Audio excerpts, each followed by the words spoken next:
Nancy had watched Helga examine Esther and wanted to know the results. She excitedly called out to her. "So, what's it going to be?" Esther frowned and looked as though she was about to burst into tears. "Helga says it's 2 boys. I'll have to borrow your princess to dress up in matching clothing." Nancy laughed enthusiastically. 2 boys? That's going to be tough. I think our boys will be fierce competition for one another one day. Everyone chatted excitedly. They eventually settled down again and floated aimlessly around the lake as they rested under the warm afternoon sun. The afternoon wore on, and they decided to return to the hotel. As soon as they had docked, Esther grabbed Ashley by the arm and pulled her aside. "You have to make sure you have plenty of girls. My son will need a bride, so I'm counting on you." Nancy giggled and pulled Sydney aside. "I'm reserving your future daughters for my sons." Sydney blushed. "I have an important performance coming up soon. We're going to wait until after that before trying for a baby." Esther gawked at her. "But you said you've been so tired lately and can hardly get out of bed." Sydney's ears went bright red. "Yeah, but I'm okay. I'm not pregnant, if that's what you're thinking." Esther narrowed her eyes. "Are you sure?" Sydney avoided Esther's gaze and answered softly. "I'm not tired all the time, just a little bit during the day." Esther chuckled while Nancy clutched her big belly and laughed heartedly. They were slowly walking around the edge of the lake when Jonathan suddenly stopped. "Where's Dorian?" He looked around. "And where's Rose?" As he gazed around the lake, he noticed 2 people in separate rowboats. They were racing across the water and trying to ram into one another. Peter shook his head and called out to them. "Hey, Dorian, how old are you again?" He hooked his arm around Latham's shoulder. "Life's good when you're still young." Latham and Peter had always been good friends, but they had fallen out because of Ashley. Since Ashley and Latham had finally reconciled and gotten married, the 2 friends had also rekindled their friendship, and there were no hard feelings. Latham looked at Peter and grinned. "I should be thanking you, but I feel like a hypocrite." Peter patted him on the shoulder. "That's fine. You'd better call me when you need a strong drink again." Latham nodded. "I will, I promise." That evening, they dined in the hotel restaurant, and everyone looked forward to a good night's sleep. Hannah returned to her room and scrolled through a few websites. Seeing that her story hadn't yet been published, she closed her laptop and got ready to shower. She suddenly heard a knock on her door. She opened it and was surprised to see Brock. They hadn't seen one another since the night at his villa when his father had gone into a fit of rage. The scar on his forehead had healed completely, and only a faint line could be seen above his eyebrows. He was holding a suitcase in one hand. It was obvious that he had just arrived and had hurried over to her room first. "Hello, Brock. What are you doing outside my room?" Brock didn't say anything. He reached out and hugged her tightly. She froze and stood motionless in his embrace. He eventually let her go and lowered his eyes to look into hers. "Did you ask Jonathan to invest all that money in my company?" Hannah held her breath. "What money?" He smiled at her. "Hannah, I know what you did." His eyes were filled with emotion. "I've been thinking about what to say to you the whole way here, but I don't know how to explain how I feel." Hannah looked away and didn't respond. Brock noticed that she was blocking the doorway and didn't want to let him in. He took a deep breath. "I'll go find my room and unpack." She nodded. He hurried down the hallway and disappeared around the corner. Minutes later, he knocked on her door again. He had changed into light summer clothes and seemed less stressed. "Are you tired? Will you come for a walk with me?" Hannah recalled Helga's words and shook her head. "I'm sorry, I'm tired. I'd rather go to bed." He looked at her for a long moment before he smiled and nodded. "Okay, get some rest. I'll see you in the morning." She smiled back at him and closed the door. Brock turned and walked down the hallway again. He took his phone out of his pocket and sent a message to Jonathan. "I'm at the hotel. Can you meet me at the pavilion to talk? Jonathan replied a few minutes later. I'll have to wait until Maria falls asleep. Brock smiled bitterly. He walked across the lawn to the pavilion and sat on the steps. It was late when Jonathan finally joined him.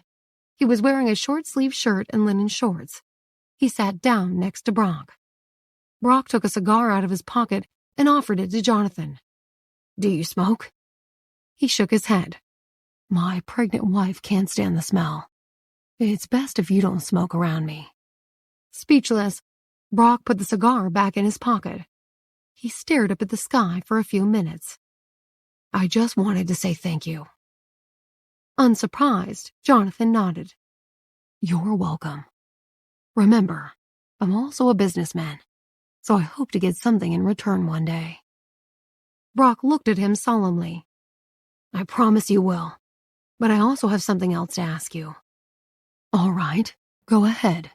I'm all ears. Did Hannah ask you to help me? Why ask if you know the answer? What are you going to do now that you know the truth? Brock spoke in a low voice. I want to make things right with her. I let her down in the past, but I'll never make the same mistakes again.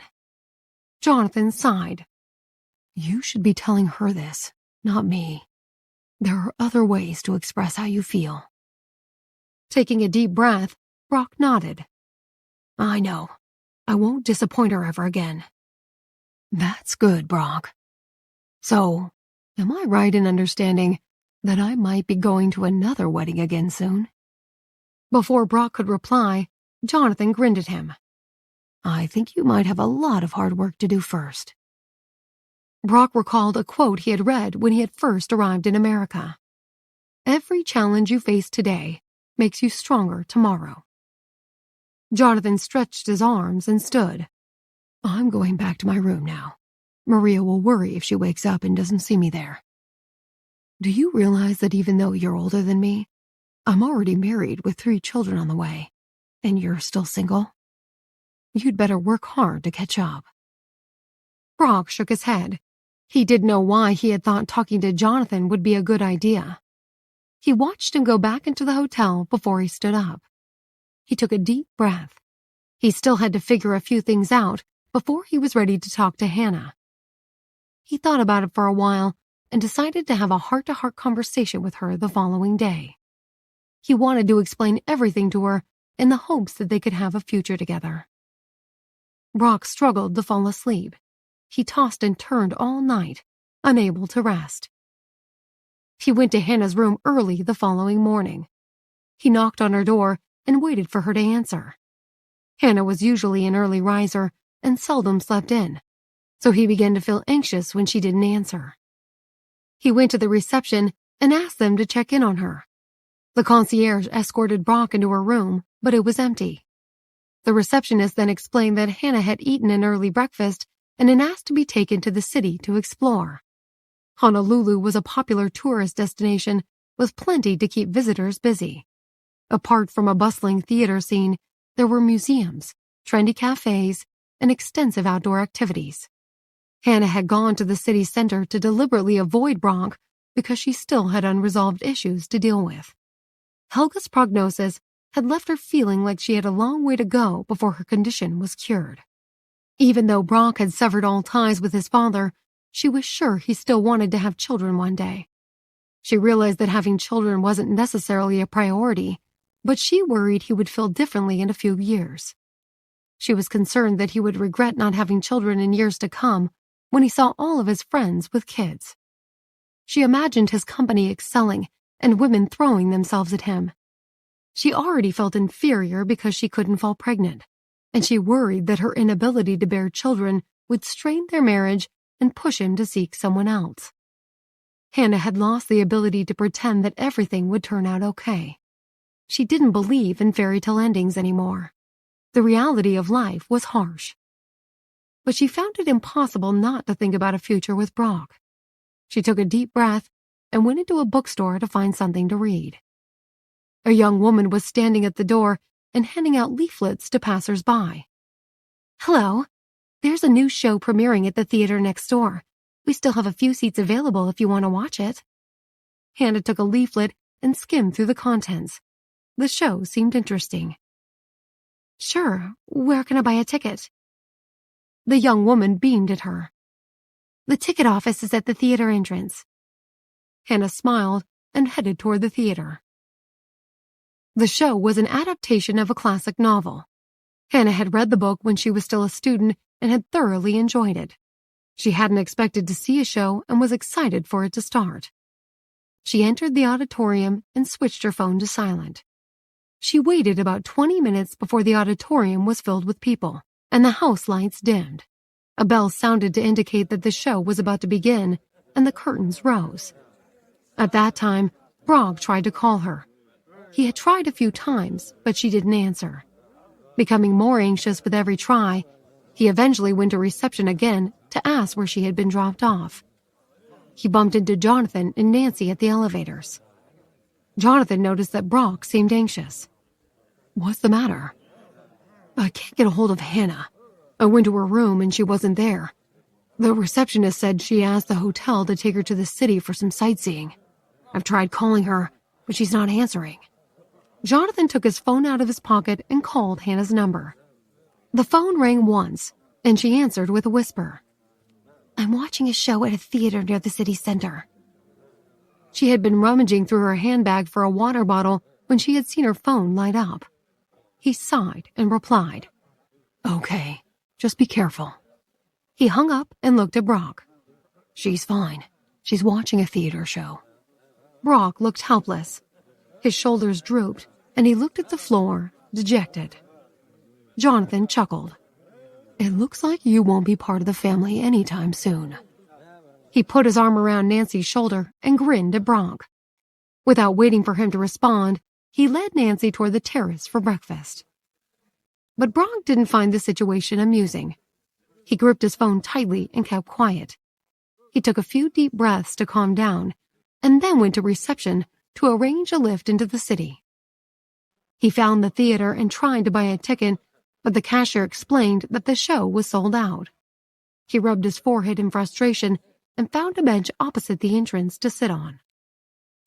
The show was a tragedy about a man who had gone to war, but he promised himself to his sweetheart before he left.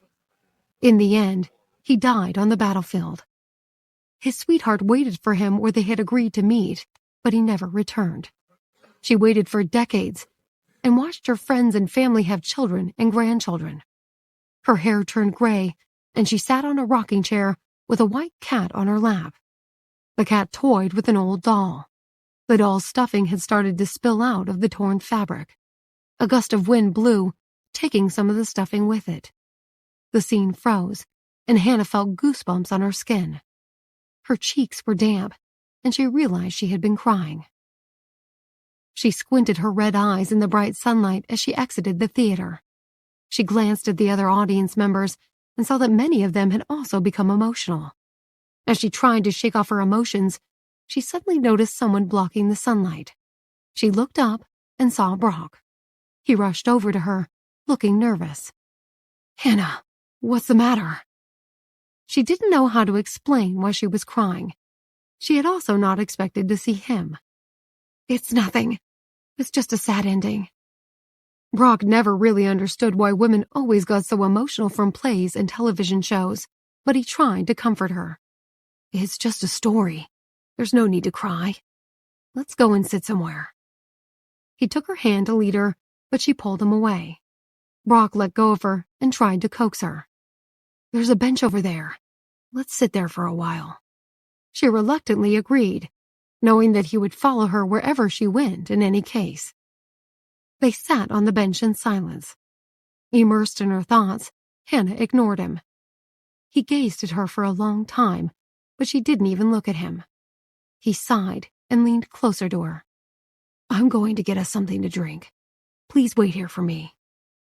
She nodded, but kept her head down and didn't make eye contact. Brock stood up and hurried over to a small cafe. After about 10 minutes, she wondered whether she should get up and leave or stay. She felt angry at herself for being so indecisive. She had thought she knew what she wanted, but facing Brock confused her. Suddenly, she noticed a large shadow looming over her. She looked up and saw someone dressed in a bear costume standing before her. Astonished, she smiled at the bear. It had one paw behind its back and extended the other to shake her hand. She politely shook the bear's paw and giggled. The bear seemed very full of itself. The bear bowed low and put its paws on its hips. It then began to sway from side to side as if trying to belly dance. It looked silly and funny, and Hannah started to laugh. Hannah laughed at the bear, and her melancholic mood soon lifted. The more she laughed, the funnier the bear acted. It dragged its cumbersome body around the bench and waved at her, indicating for her to take a picture. She took her phone out of her handbag and snapped a few shots. The bear seemed unsatisfied and changed poses, as if modeling for her. Hannah looked at the pictures on her screen and burst out laughing. Her eyes sparkled with happiness. The bear stopped dancing around and handed her a can of cold drink it had been holding in one of its paws. She giggled and waved her hand at it. "No, thank you. I'm not thirsty." She realized Brock had been gone for a long time. The bear's shoulders drooped sadly. It fell to the ground and rolled around dramatically. Hannah laughed again and reached her hand out to take the cold drink.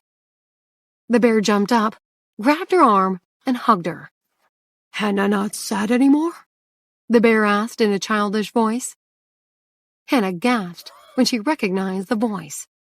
She raised her head and looked at the bear with wide eyes. "Hannah like a nice cold drink?" Hannah blinked in disbelief. "Brock? Is that you?" The bear bent over and rubbed her face. "You, my hand." Its furry body made her nose itch, and she quickly rubbed it.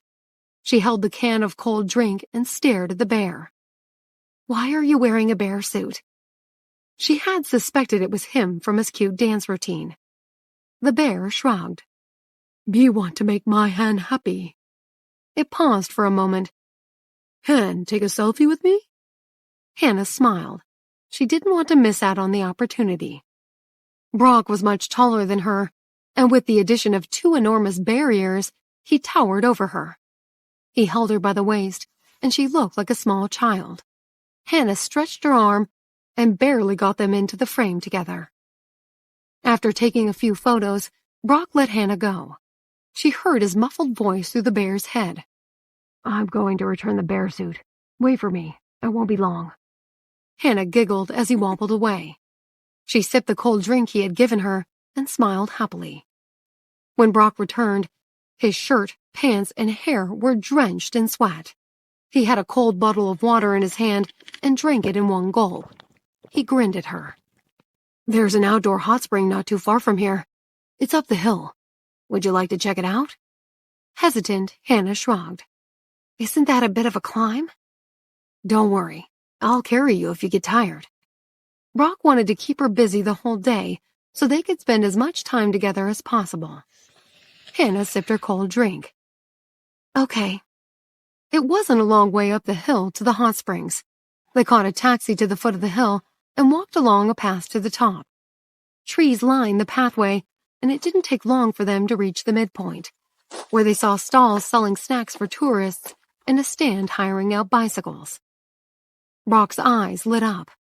"Let's take a bicycle to the top of the hill." Hannah shook her head.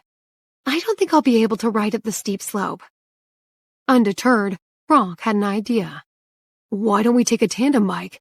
I'll pedal, and you can sit back and enjoy the scenery." He hurried over to the stand and paid the deposit. He then pushed the bicycle toward Hannah and gestured for her to climb on first. The seats were next to one another, and they could both steer the bicycle. He supported the bike with one foot as she sat down. "I'll steer." Hannah nodded. She had never ridden a tandem bicycle like that before, and she was feeling quite excited. Brock started to pedal, and Hannah took in the view. They cycled past a lake in a thick forest. The vegetation was lush and green, and beautiful tropical flowers adorned the large trees. The air was fresh and crisp. Hannah didn't exert any effort. Brock seemed to have endless energy as they cycled along the winding road. The area had a popular horse trail, and they saw a group of horse riders up a bit further. They stopped to greet the horse riders, and Hannah patted one of the horses for a while. She chuckled softly when she looked at the riders in their expensive horse-riding gear. They seemed so smart compared to Brock, whose clothing was creased and damp with sweat. She realized that she didn't often see him dressed casually. He usually wore a suit and tie. Brock felt her gaze on him. "What are you looking at?" She felt herself blush. He leaned closer to her. "Do you think I'm handsome?" She blushed even more and pointed toward the road. "Keep going. You're in control of the steering wheel." He reached over with his left hand and grabbed her right hand. "Our future can also be in my hands if you let me." She felt the warmth and strength of his hand over hers. She wanted to pull her hand away, but he stopped her. "Don't let go. We might lose control." She nodded and allowed him to continue holding her hand. The sunlight shone through the treetops, and the light danced on their skin. He gazed at Hannah and felt warmth in his heart. He knew he had to hold on to her. He had already lost her once and didn't want to lose her again. He wouldn't let her slip away. They cycled for about an hour and eventually reached the top of the winding road. Brock returned the bicycle to the stall at the top and led Hannah toward the hot springs. It had become hot, and most tourists had already begun to head down the mountain again, so the pools were quiet. After buying bathing suits and booking out a private pool, Brock took Hannah to the changing rooms. She noticed that there was only one changing room, and Brock had already removed his t-shirt. Annoyed, she turned around to leave. Brock noticed Hannah's discomfort, but quickly pulled her back. "It's not safe for you to wait outside on your own. I'll change first and wait for you in the pool." She turned her back while waiting for him to put on his swimming trunks. When finished, he hurried over to the pool and got in. She slipped out of her dress, changed into her swimming costume, and walked to the pool. Brock was leaning against the edge of the pool with his lower body submerged. Hannah stared at his chest. He was strong, with well-defined pectoral and abdominal muscles. She felt her ears turn red, and she quickly looked away as she walked to the furthest side of the pool and slid in. She submerged her entire body, leaving only her head and neck exposed. The swimming costume she was wearing barely covered anything. She wrapped her arms around her chest and stood motionless in the hot spring. Brock watched her and tried not to smile. He looked up and began to tell her about the trees in the area. She gradually started to relax and ease into the conversation. As they talked, Brock slowly began to edge closer to her. "I studied botany for a year while living in Brazil." Soon, he was close enough to put his arm around her. She tried to dodge him, but he wouldn't let her. He looked at her and sighed. "I feel like I don't belong anywhere anymore." Hannah knew he was talking about his father disowning him. "You shouldn't forget about everything in Brazil because of your father. It's beautiful there. I'm even planning a trip there with my parents." Brock's eyes lit up. "Do you really like Brazil?" He didn't wait for her to reply. "We should go together." "My parents," Hannah started to say, but stopped herself.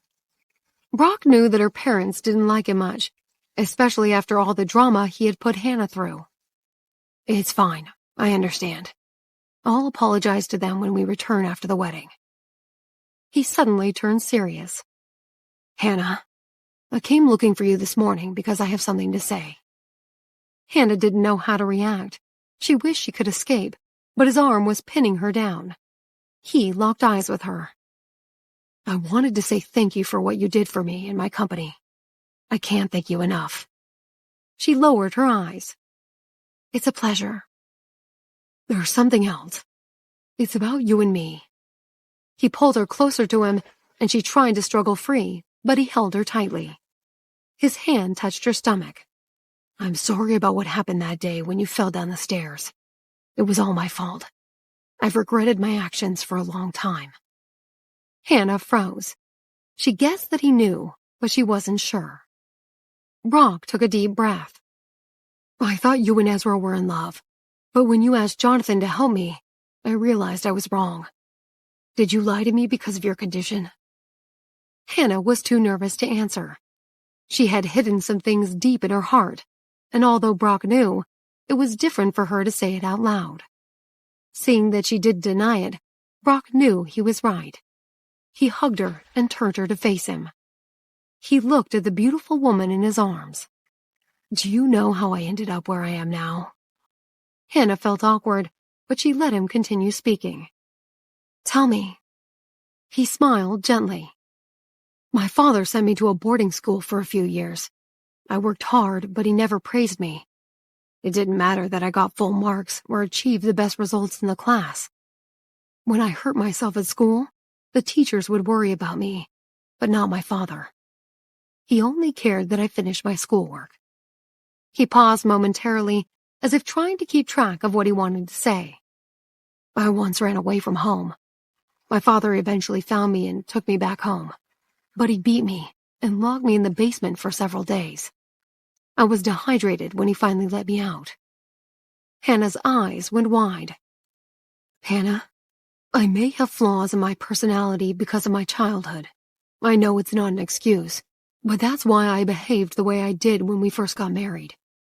I hurt you because of my problems, and I'm truly sorry about that.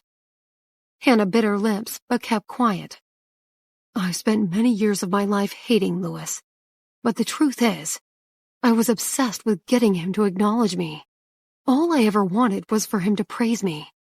I tried for 32 years. Hannah felt a lump in her throat, and she reached out to take Brock's hand in hers. He smiled at her. It was only when he tried to force me to marry someone for his benefit and use my future against me that I decided it was time to give up on seeking his approval. I would never be good enough for him, and I realized that I determined my self-worth. She gazed into his eyes. She had always seen him as indestructible and unconcerned with matters of the heart. Listening to him share his deepest secrets with her astonished her.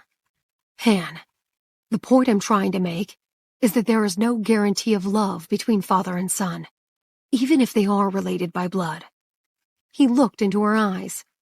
If I think about our future, I know that having a child would be a blessing, but it shouldn't be the determining factor in our relationship. If you really want to have children, we can always adopt. It shouldn't keep us apart. Hannah gasped. His words surprised her, and the heaviness she had been carrying in her heart suddenly felt like it had disappeared. Please, Hannah, don't reject me because you can't have a child. He gently ran his hand across her cheek and tucked a loose strand of her hair behind her ear. If you do, I'll never be able to forgive myself. I'll always blame myself for single-handedly destroying our future. He hugged her tightly, pressing her close against him. What you saw at the villa the other day was horrible, but that's my relationship with Louis. It has nothing to do with whether he's my biological father or not. Many years ago, I secretly had a DNA test done to confirm if he was my biological father. The results were positive, but that means nothing. Hannah was speechless. She leaned against his chest and listened to his heartbeat. She could feel his body trembling. Brock held Hannah's hand in his as he spoke. He looked solemn and took a deep breath. My mother passed away, and I don't have much contact with her family. I've written my father off, and he's disowned me. He pressed the tip of his nose against Hannah's. She felt his warm breath against her cheek. Ashley is about to get married. I don't have any other relatives. Please don't leave me, Hannah. You're all that I have. Hannah gazed into his eyes. They were so close to one another that she could see her own reflection dance in them. She wasn't sure how to respond. She didn't want to refuse him, but had concerns she couldn't ignore. She remained quiet for a while, as though she were carefully selecting her words. She finally broke her silence. I'm afraid. How can you be sure you're okay with my inability to bear children? What if you regret it later? Adopting a child is different from having a biological child. You say it doesn't matter to you, but I'm worried you may change your mind one day. She lowered her head and looked out into the distance. She hesitated. The truth is that I feel inferior. Her throat tightened and she couldn't speak. As a woman, it was only natural for her to want a child. Her condition made her feel incomplete. She thought she wasn't worthy of a husband because she couldn't provide him with a family. Brock felt awful for her. When Jonathan had told him he had made her endometriosis worse, he had regretted his behavior. He felt intense pain over his actions, but seeing her sadness made him rethink his emotions. Tears welled up in Hannah's eyes and soon flowed down her cheeks. Brock felt as if his heart would break. The pain in her eyes moved him. He didn't know what to do or say to make it better. He fought back his tears while hugging her tightly, repeating, "Anne, I'm so sorry. It's all my fault. I'm sorry."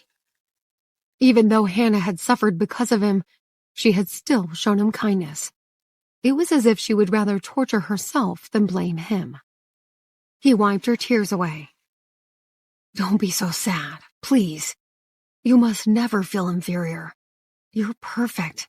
You're so young, and you're breathtakingly beautiful. You have the voice of an angel, and the talent for the guitar and the piano. You also have adoring fans." He sighed lightly. "Everything about you is amazing. You're an incredible woman, and you should never feel worthless or inferior." He paused for a moment. "When we return to New York, I'll transfer all my assets to you, and then we'll get married again. Everything I have will be yours. If you decide I'm not worth the trouble, you can kick me out, and I'll have nothing. That's how much you mean to me." Hannah wasn't sure if she should cry or laugh at him. "I'm not sure what my family will say about having you as a son-in-law again." Brock relaxed slightly, seeing that she was at least willing to speak to him. "I want to give you a sense of security. I don't know what a happy marriage looks like, but I'll try. Please, will you give me another chance?" He looked at her nervously. Hannah looked into his eyes for a long time before she finally nodded. Brock immediately felt a surge of joy in his heart. He held on to her and laughed happily. "I was hoping you'd say yes. I want to grow old with you and die a happy man." She gazed at him, and it struck her that he could be pretty temperamental. "So, was everything you said earlier just to sweet-talk me into agreeing to be with you again?" He smiled and explained. "Yes, and I'll do it again if it makes you happy. Just know that everything I said came from the bottom of my heart." Hannah tried to hide her smile. Brock didn't notice. In his joy, he hugged her and laughed. "I haven't been this happy in a very long time." His chest heaved as he breathed deeply and sighed with relief.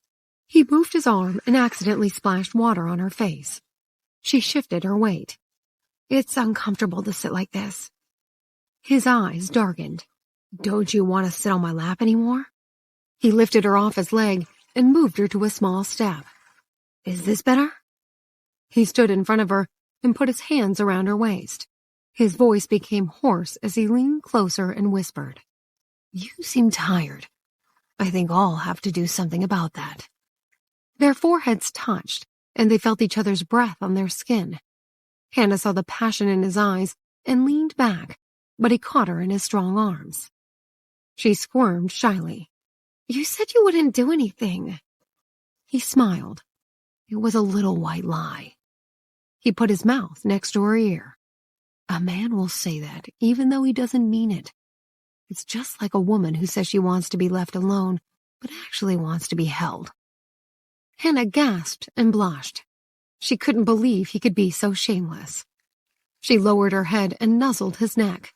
He pulled her against his body. His lips landed firmly on hers, and she felt the warmth of his kiss. Their skin touched under the water. Hannah's thin swimming costume offered little protection.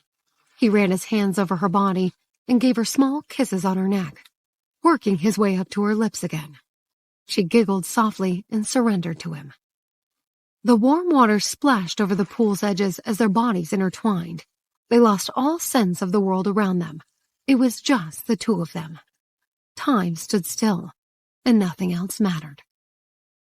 Hannah didn't know how long they spent in the pool making passionate love. She felt flushed and hot from the spring water. She collapsed in Brock's arms and let him comb her hair. He kissed her gently on the forehead and twirled her hair around his fingers, his eyes sparkling with happiness. She leaned against his chest and listened to the rhythmic beat of his heart. He took slow, steady breaths, and she soon fell fast asleep. Brock gazed at the sleeping woman in his arms and felt his heart could burst. He never knew he could feel so much joy and contentedness. It filled his whole body and soul. It was bliss. He stroked her hair as she lay curled in his arms and whispered, "I have another confession. That night, long ago, when you were drunk, you thought Jonathan had taken you to the hotel, but it was me. I thought of taking advantage of you, but changed my mind when you cried because of Jonathan. I knew then already that I had feelings for you, that you deserved respect. You opened up to me and revealed your true feelings. It was the first time in my life that I had experienced that. There was no place for emotions growing up in my father's shadow. There was no love in my house." Brock wasn't sure if Hannah had heard him. She rolled her head slightly to the side and continued to sleep in his arms. He smiled and held her tight. "I promise to trust you and do everything I can to look after you. I'll cherish our relationship. I won't behave like I used to." She didn't react, and he shrugged. "You're exhausted." He decided he had to help her exercise more regularly. He had to ensure she would live a long and healthy life. He didn't want her to die young, leaving him in solitude in his old age. Hannah slept for a long time. Eventually, Brock lifted her out of the warm water and wrapped her in a towel. He leaned against a large tree for shade and cuddled her in his strong arms. Time seemed to stand still. By the time she finally woke up, it was already late in the afternoon. She opened her eyes and squinted in the bright sunlight. She lifted her head, thinking that Brock was also asleep, but to her surprise, she found him staring at her. Feeling embarrassed, she quickly looked away. "Was I asleep for a long time?" Brock chuckled. "Yeah. Are you hungry?" She had eaten breakfast early that morning and realized that she was ravenous. "Yeah. And you?" He stretched and stifled a yawn. "I'm starving. I think we've worked up an appetite with all of our exercise this morning." Hannah's cheeks turned bright pink. "Why do you always have to tease me?" He smiled and kissed her. "Because I like you."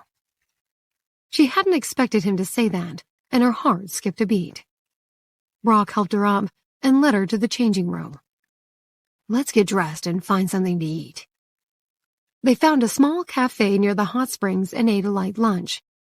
Then, Brock hired another bicycle for them to go back down the hill. It was also a tandem bike, but Hannah had to sit behind Brock.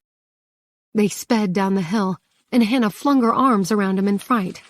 She held on tight, and he pedaled faster. Her long hair flapped in the wind, and she laughed with joy. The slope became steeper as they neared the bottom of the hill. She looked over his shoulder and cried out, "Slow down! We're going too fast!" She buried her head in his back, too scared to look. Brock's heart pounded with happiness. They eventually reached the bicycle stall again, and Brock returned the bicycle and carried Hannah the rest of the way. At the foot of the hill, he hailed a taxi to take them back to the hotel. Ashley and Latham's wedding was the next day, and everyone was spending the day exploring Hawaii or resting. Not wanting to overexert themselves, Nancy and Esther used their pregnancy as an excuse to spend all day beside the hotel pool. They had spread their towels out on the lawn under a shady tree, and they leaned their backs against one another. They chatted about their excitement for the wedding and how they would do their makeup, and they gossiped and laughed. Jonathan and Xavier played chess nearby. It was an intense game because Xavier had never known how to play chess, and he had secretly been taking lessons to take Jonathan on. He was on a winning streak and grinned at Jonathan. Esther and Nancy decided to get some snacks from the pool bar and were about to return to their shady spot when they noticed Katie sitting next to the lake. She was alone, and her notebook lay on her lap. She twirled a pen in her fingers while she stared blankly into space. Nancy approached and saw Katie had her head tilted to the side. "Hey, Katie, did you find a mistake in your calculations?" Katie mustered a faint smile. "Hey, Maria." Nancy handed some of the snacks to her. "You always have your nose in a book. Why don't you take a break and relax? Jacob and Rose have gone out, and we're sitting by the pool if you want to take a swim." Katie opened a packet of crisps and pouted. "I have important homework to do." Nancy kneeled beside her and peered at her notebook. She leaned over to take a better look when suddenly Katie snapped it shut. She looked nervous. "I just wrote the wrong thing. It's nothing." Having once been a teenage girl, Nancy knew the signs and suspected her niece may have a crush. She blinked at Katie. "So, what's his name?" Esther, who had a talent for hearing hot gossip, hurried over. "Katie's a teenager now. It's about time she's had a crush on someone. Is he handsome?" Katie's cheeks burnt crimson red. She tried to answer, but her words came out all mixed up. "I'm not handsome. No, I mean, I don't like anyone." Nancy smiled kindly at her. "Okay, we won't tease you, but you need to learn to differentiate between a trustworthy guy and one who isn't. It's an essential skill to have. You need to know how to protect yourself." Lowering her head, Katie pursed her lips. She didn't dare tell her aunt, because by telling her, it would be the same as admitting it to her crush. It was complicated. She didn't think Nancy would understand. She suddenly thought of something and looked at Nancy. "Can I borrow your phone for a minute?" Without asking why, Nancy took her phone out of her pocket and locked it before handing it to Katie. Nancy didn't pay attention to what Katie did on her phone. Instead, she looked away and took in the view of the tranquil lake and surroundings. Katie quickly opened Nancy's messaging app and searched through the contact list until she found the name Emma. The profile picture appeared. It was an unmanned car. Her heart raced as she clicked to open Emma's status updates. She saw a photo, and with trembling fingers, she clicked to enlarge it. A young woman was posing on a balcony. She was pretty and well-dressed. A small robot stood in front of her, and she bent down as if to shake its robotic hand. She flashed a happy smile. Katie felt tears well in her eyes. She quickly closed the picture and looked at what time it had been posted, which was only a few days prior. Her eyes flickered over Emma's profile. She had written about robotics industries, but hadn't added any personal information. Not sure how to react, Katie closed the messaging app and locked the phone. Nancy and Esther were deep in conversation about something, and Katie had a moment to digest her emotions and collect herself. When Nancy turned around again, she saw Katie writing in her notebook, and the phone was lying next to her. "Did you find what you were looking for?" Katie nodded. She choked back her tears, and luckily, Nancy didn't notice. "Yeah, thanks. I just quickly had to search something. Anyway, it's my dream to get into New York City University. I just have to work really hard." Nancy smiled and playfully tousled Katie's hair. "I hope my daughter will be as smart and beautiful as you. You'll be a great role model for her." Katie lowered her head. She felt warm tears in her eyes again, and she blinked to stop them from running down her cheeks. She tried to focus on writing in her notebook, but the words blurred. She felt miserable. She worked so hard to grow up so that she could be with Emma. She had thrown her heart and soul into her schoolwork, hoping to study the same field as her. But the reality was, no matter how hard she worked, there would always be a significant age gap between them, one that she would never be able to breach. She realized that Emma wouldn't wait for her. That evening, after everyone had had a light dinner, they met up on the lawn in front of the lake to have a few drinks and enjoy each other's company. The women chatted excitedly about the wedding. Jacob nibbled on a bag of peanuts, and as he gave Nancy a handful, he leaned closer and whispered, "Are Steve and Helga dating?" She looked up at him and sized him up. "You've got a keen sense of observation. It does seem like it, doesn't it?" She gestured to Esther as they hurried to sit next to Helga. Nancy didn't waste any time in getting to the point. So, tell us, are you and Steve dating? She had asked in a rather loud voice, and everyone heard. They stopped chatting and waited for Helga to answer. Taken aback by Nancy's question, Helga shook her head and gave a half shrug. I'm not sure. Astonished, Nancy and Esther huddled closer to her. Nancy grinned. You don't know, or are you too embarrassed to say? Helga frowned. I don't know because I've never had a boyfriend before, and he hasn't said anything about it. Although it had become dark, the seriousness in her face was apparent for all to see. They gasped and then burst out laughing. Latham was the first to reprimand Steve. How can you take advantage of her and not make your intentions clear? Dorian jumped in. Yeah, that's not right. Rose and Steve had a close relationship, and she whistled slowly. Listen, Steve, you're a great guy, but if you don't do things properly, you'll end up looking like a jerk. The color drained from Steve's face, and he gave her a dirty look. Is that so? Jonathan chuckled and also started teasing him. Okay, now that we all know, are you going to tell Helga what your relationship is? Steve glanced at Helga, who was sitting beside him, patiently waiting for an answer. He felt the back of his neck and ears turn red. He had thought it was obvious. He inched closer to her and kissed her. Helga's eyes widened for a second before she instinctively closed them. Her heart beat against her chest, and she grabbed the grass to steady herself. Steve pulled away from her. Does that answer your question? Helga was about to reply when everyone began to talk at once. No, Steve, we didn't quite catch that. Say that again, Steve. What was that supposed to mean? Suddenly, Frida, who was in Helga's bag, lit up and began to talk. I know the answer. Everyone looked at one another in surprise. Helga rummaged in her bag. She pulled the robot out and placed it on the grass in front of her. Frida continued. Steve and Helga have done more than kiss. Helga even said so herself. Steve blushed a crimson color and scowled. The robot is malfunctioning. Helga curiously picked the robot up. Are you sure? When did I say that? The robot beeped. I have the latest version of robotic intelligence installed. I am sure. Esther burst out laughing. Clever little robot. Tell us more.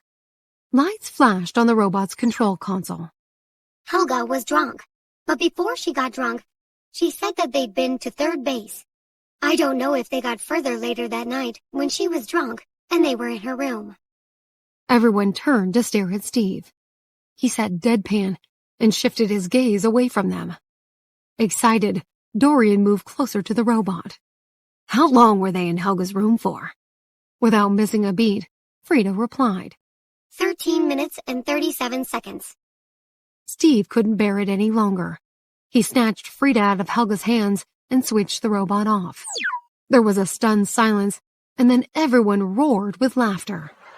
They all started to tease him again. That's simply not good enough, Steve. Why were you so quick? Were you in a rush? Helga will have to help you. You can't hurry love like that. Helga listened to everyone mocking him. Confused, she turned to Steve. I don't understand what they mean. What must I help you with?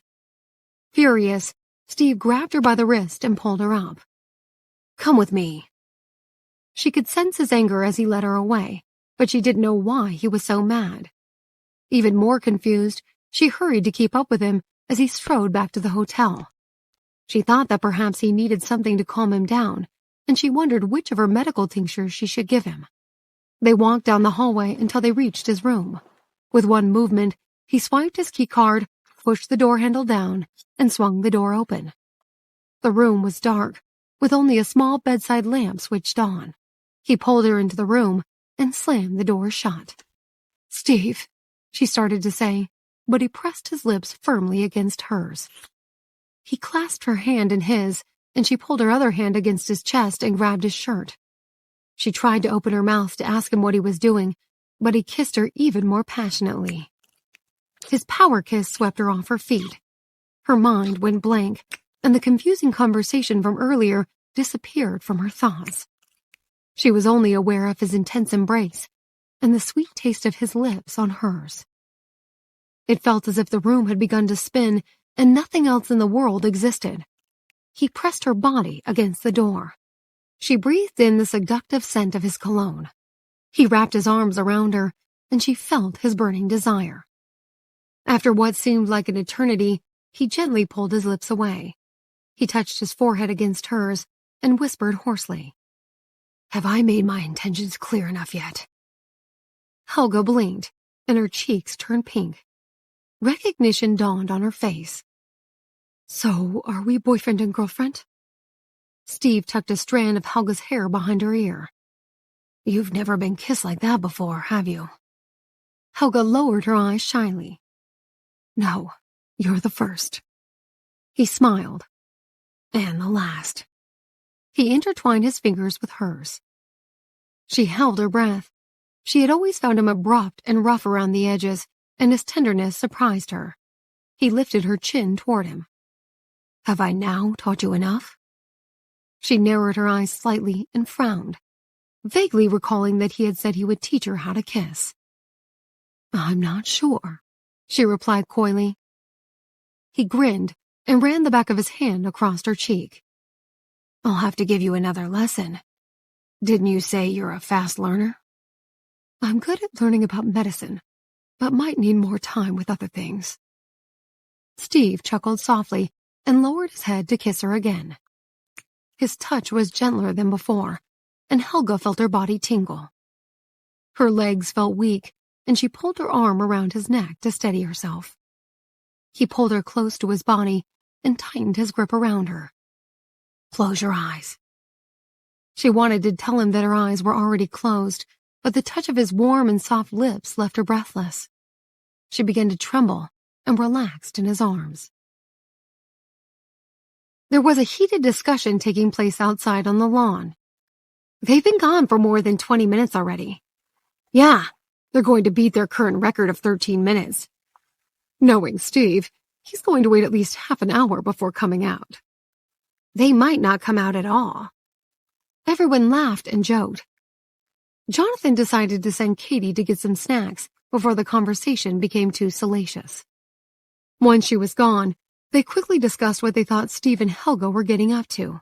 They shot knowing glances at one another and promptly changed the topic when Katie returned. The wedding was to be held the next day, and everyone knew they had to get a good night's rest. After about an hour, Nancy sighed and stretched her legs out on the lawn. "I think it's time to honor our bets." They had placed a bet on how long Steve and Helga would be away. Everyone had bet on them returning within an hour except for Esther, who said they wouldn't return at all. The group of friends reluctantly handed their bets to Esther. She counted her winnings and grinned. "It's bedtime now. See you all tomorrow morning." She hooked her arm into Xavier's, and they sauntered back to their hotel room. Helga's blouse was disheveled, and her ponytail had come undone. Her cheeks were red, and she felt flushed.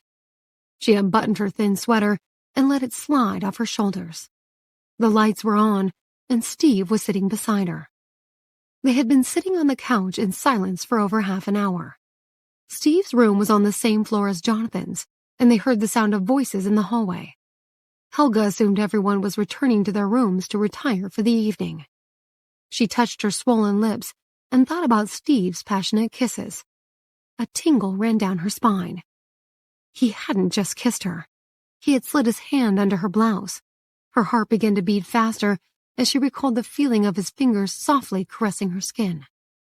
She glanced at him, feeling slightly embarrassed.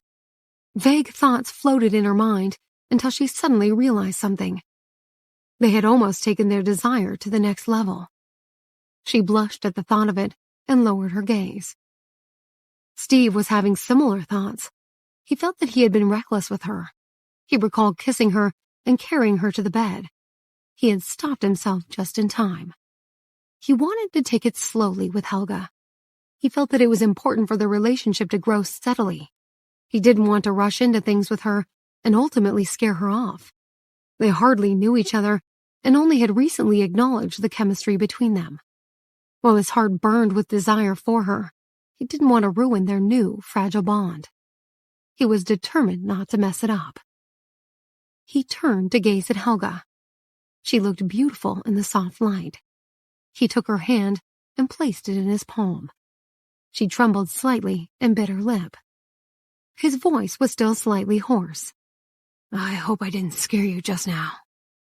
She frowned, surprised by what he had said. "No. Why would I be scared?" He looked at her for a while and exhaled slowly. Helga suddenly felt worried that maybe she hadn't said the right thing. He put his arm around her shoulder and pulled her closer. "You're just a little ignorant." Shocked, Helga scrunched up her face in confusion. She also felt slightly disappointed. "I had a secluded childhood growing up in the mountains. I grew up in a small rural town, and only a handful of children were in my school. I had never visited a big city until I was much older. I don't know what you expect of me." Steve suddenly hugged her tightly. She leaned into his embrace and felt the warmth of his body against hers. He leaned his chin on her head and toyed with a lock of her hair.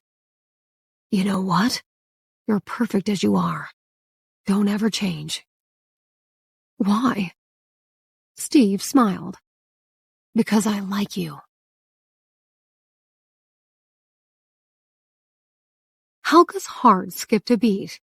Steve's words echoed in her mind. "Because I like you." Caught off guard, she struggled out of his embrace and looked him in the eyes. "Did you just say that you like me?" He looked at her sparkling eyes and smiled. Helga hadn't seen him smile like that before. He had a glint in his eyes and a lilt in his voice that he seemed to have kept hidden from the world. He usually appeared aloof and indifferent, but there was a gentleness and softness to him that he rarely let people see. His smile made her entire heart flutter. Because he hadn't answered her, she asked him again. "Do you really like me?" He saw the persistence in her eyes and knew she wouldn't give up until he replied. He had deliberately watched her reaction and wanted to laugh out loud from happiness. He nuzzled her neck and whispered into her ear. "Yeah, I like you." Helga's body froze, and she faced him. Her lips brushed against his cheek. She remembered his warm kiss and felt herself blush. He had confirmed that he liked her, and the affirmation buzzed through her body like an electric current. She began to feel hot and sweaty. She took a deep breath. "I like you too." He blinked at her, and his heart leapt into his throat. He had never felt touched like that before. Although he had had many admirers in his youth, none had made him feel the indescribable happiness that Helga did. He lowered his head and gazed into hers. "Is it because you think I'll be a good fit to father a child for you?" Helga's lips curled into a smile. "At first I thought so, and I still do. I really like you." She paused and chose her words carefully before continuing. "You make me happy. My heart beats faster when I see you, and I miss you when you're not around. I find you attractive, and I can't imagine being kissed by anyone else, let alone being intimate with them to have a child. You're the only one for me."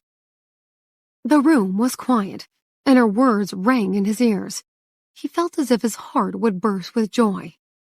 His eyes gleamed, and he put her hand against his chest. "My heart beats for you. I'll always protect you and take care of you." He wanted to protect her innocence and keep her safe from being hurt. Helga felt as though she could cry at any moment. She had never felt such intense emotions before. She hardly knew how to handle them. He gently cupped her face in his hands and kissed her. He pressed her against the couch and felt his desire overtake his senses again. He stopped and released her from his embrace when he realized he was about to lose control. He wasn't tired and knew he wouldn't be able to fall asleep. All he wanted was to be with her, but he was worried he would give in to his desires and take advantage of her. He didn't want to take things too quickly.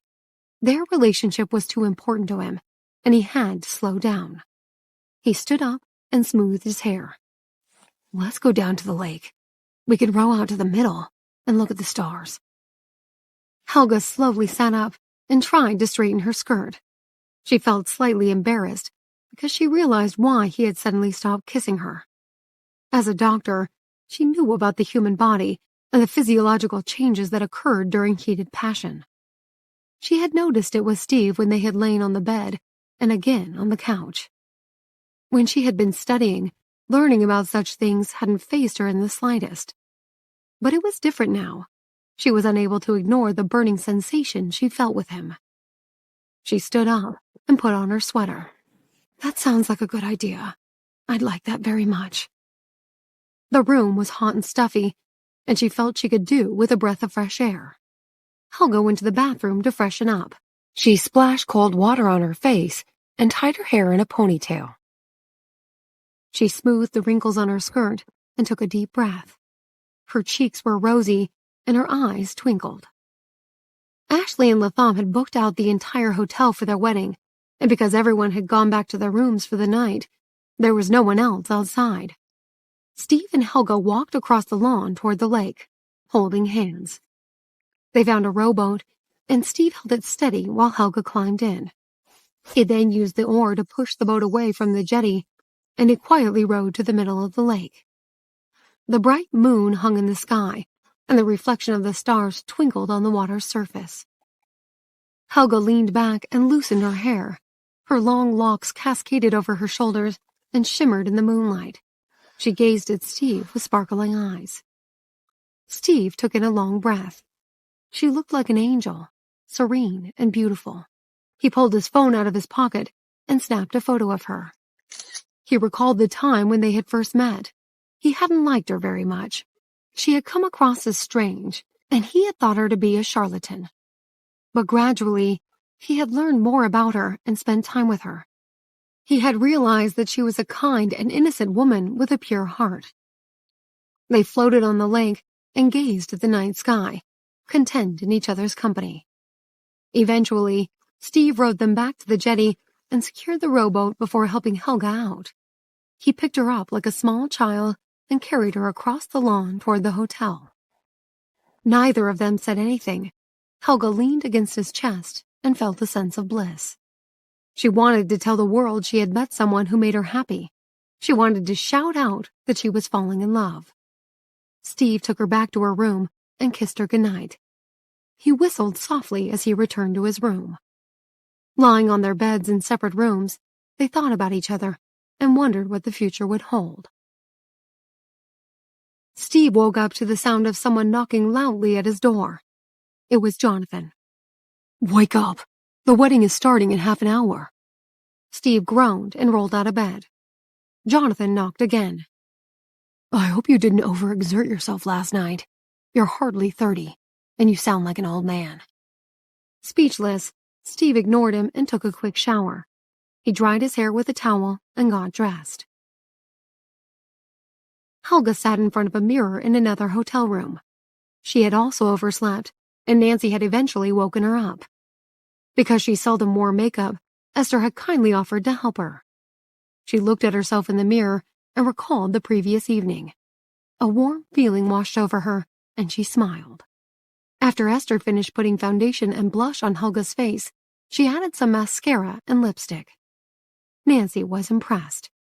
"Helga, you look positively stunning. Those colors suit your complexion. 3 cheers for the makeup artist." Esther laughed. "If I were an artist, I would be able to draw beautiful butterflies in the corners of her eyes." They chatted and joked around until it was almost time for the ceremony to begin. Hannah, Mavis, and Katie put on their bridesmaids' dresses. "Where's Rose?" Nancy asked. "I saw her in the hallway a while ago. She's going to be late if she doesn't get here soon." "Why don't we call her?" Esther suggested. Just then, Rose burst into the room, out of breath. "I'm so sorry. I lost track of time." She quickly went over to the mirror to fix her hair and her makeup. Meanwhile, Mavis was admiring Ashley in her wedding dress. "You look so beautiful. I remember the first time I saw you. I was so envious." Ashley laughed. "You're just as beautiful as I am. I was also jealous when I first met you. I really thought you were Latham's girlfriend. I feel awful about that. I kept trying to convince him to drop the charade, but he insisted. Oh well, I guess it worked out in the end. Do you remember when the two of you bumped into Peter and me at the clothing store? Did Latham say anything to you?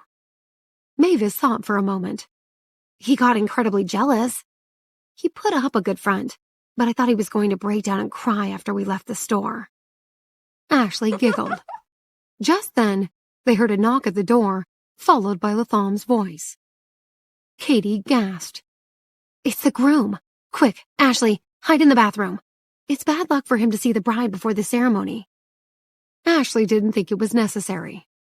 It's okay, Katie. I'm not superstitious. Mavis went over to the door, but she didn't open it. Who are you looking for? Latham's voice was muffled. Who do you think? The bride. Can you please open the door? Mavis giggled and decided to give Latham a hard time before allowing him to enter. Ashley wants to know whether you take sugar in your coffee. Latham sighed.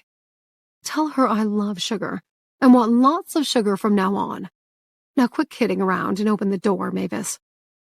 Let him in, Ashley said. Mavis nodded and opened the door. Latham entered. He looked especially handsome that day in his tuxedo. He stood tall and exuded the aura of a happy, self-confident, determined young man. He broke into a huge smile when he saw Ashley, and he slowly walked toward her. He then knelt in front of her and picked up one of her high heels, which was next to the dressing table. My dear, if this shoe fits, you will become my wife. Everyone in the room burst out laughing. Ashley smiled as she slipped into her high heels. Latham stood up. Then he swept her up in his arms and started carrying her toward the door. She wrapped her arms around his neck to keep from falling. Put me down, silly. I'm perfectly capable of walking. He looked deep into her eyes. It's our wedding day, and I want it to be perfect. It's been my dream to carry you to the altar. Her heart melted, and she kissed him happily. He held her close as he walked out of the room slowly and steadily. The photographer, who was waiting outside the room, followed them and took pictures. Ashley was a bit worried. Latham, are you sure you want to do this? Aren't you in pain? It's a long way to the beach. His ankle was killing him at the moment, but he didn't want her to know. He refused to let his injury ruin their perfect day. He smiled lovingly at her. The doctor told me not to lift heavy objects, but you're as light as a feather. Don't worry, I'm fine. He turned to the photographer. I hope the pictures and videos turn out well. I want to look back on this day years from now and be amazed at how handsome I looked. Ashley laughed. They arrived at the beachfront a few minutes later. The guests were already seated in neat rows. Brock, Jack, Peter, Steve, and Dorian were standing at the altar next to Latham's mother, Jessica. Latham put Ashley down, and he walked over to join his groomsmen. Ashley then followed her bridesmaids down the aisle in her beautiful wedding dress. She kept her gaze steadily on Latham, wishing the moment would never end. She thought about everything they had been through, and she felt incredibly grateful that fate had finally brought them together. She stepped onto the altar and stood facing Latham, who took her hands in his. Jessica leaned over and whispered in Ashley's ear. I'm overjoyed that he's finally getting married, though I wish my husband were here. Latham's my only child, you know, and I watched him grow from a naughty little boy into a fine, handsome young man. He's not perfect, but he's got a good heart. I prayed he would meet someone who truly understood him and loved him for who he was. I'm so glad he found you. Her eyes were brimming with tears as she hugged Ashley. You brought love and happiness back into his life. Just know that I'll always be here for you both. I'm your mother too now, and I love you. Ashley tried to hold back tears. Thanks, Jessica. I love you too. Her biological mother and father had abandoned her, so she felt lucky to have Jessica. I'm so blessed, she thought. I have 2 loving brothers, and now I'm a part of Latham's family. She hugged Jessica tightly. I'm going to call you Mom from now on. Everyone was touched by the scene. Latham stared at Ashley with love and adoration. He couldn't believe he was about to marry the woman of his dreams.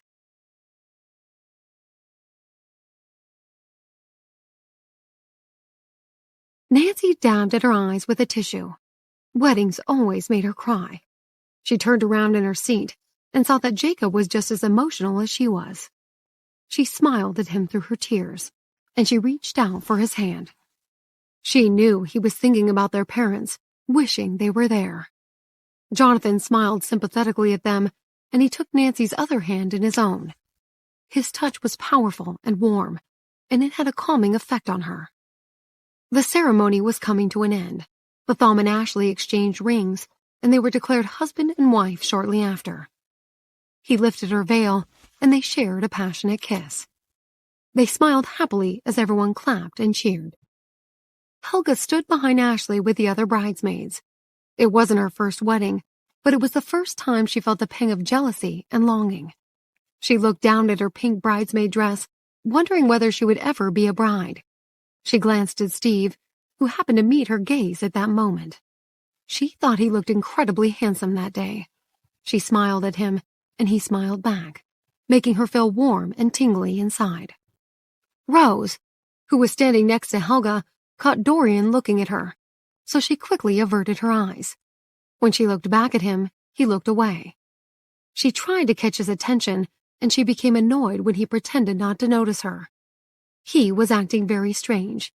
He had invited her up to his hotel room to play video games the night before, and they had gotten into an argument over who had the most points in the game. Then, they found a bottle of wine in the minibar, and they had gotten drunk. After that, they had started acting silly. Dorian had pinched Rose's cheeks, and she had started tickling him on the bed. Every time Rose thought about the previous night, she felt like it had been a dream. She knew she had been drunk, but she remembered everything. After the tickling competition, she had made fun of him, and he had playfully wrestled her to the ground. One thing led to another, and they ended up in bed together. They had been woken up by the cleaning lady knocking on the door in the morning. Alarmed, Rose had pushed Dorian off the bed and onto the floor. She had been so angry at herself that she had quickly gotten dressed and had snuck out of his room without even saying goodbye to him. She had then bumped into Nancy in the hallway just as she had been about to go into her room, and she had lied, telling her she was just returning from breakfast. After that, Rose had quickly taken a shower, and she had cursed Dorian for giving her a hickey on the neck, which she had had to cover up with tons of foundation. It was because of him that she had almost missed the ceremony. Looking across the altar at him, she was furious. She vowed to give him a piece of her mind after the ceremony. Her thoughts were suddenly interrupted by the MC announcing that it was time for the bride to throw the bouquet. All the single women gathered on the beach. Rose eagerly stood in front of the others, holding up her hands. She felt certain she was going to catch the bouquet. Ashley smiled at the group, turned around, and hurled her flowers into the air. Rose jumped up, but just as she was about to catch the bouquet, Helga grabbed it from her. Rose took one look at Helga's happy face, and she scowled. "Steve, look! I caught the bouquet!" Helga exclaimed. Everyone laughed, and he turned red with embarrassment. Jonathan immediately started teasing him. "You better propose to her quickly." Rose stomped off angrily. She saw Dorian talking to some people, and she called out his name. He looked up and started walking away when he saw it was her, but she followed him until she finally managed to corner him. She raised her fist and was about to punch him when he defensively put his hands up in front of his face. "Wait! Why?" He stuttered as he spoke. "Was it your first time last night?" "It was mine, too. I won't tell anyone." She slapped him hard across the face. Everyone was drunk and in high spirits by early afternoon. There was a buffet lunch, an open bar, and live music in the hotel garden. Some of the guests had brought their kids, who were running around and shouting. Tears welled up in Hannah's eyes as she watched them play. Brock put his arm around her shoulders to comfort her. "It's okay, Han. We can keep trying for a baby. If it doesn't work out, we can always adopt one." She turned away, afraid to meet his gaze. "Trust me, everything's going to work out fine," he continued. "I won't be like my father, and I know you'll be a wonderful mother.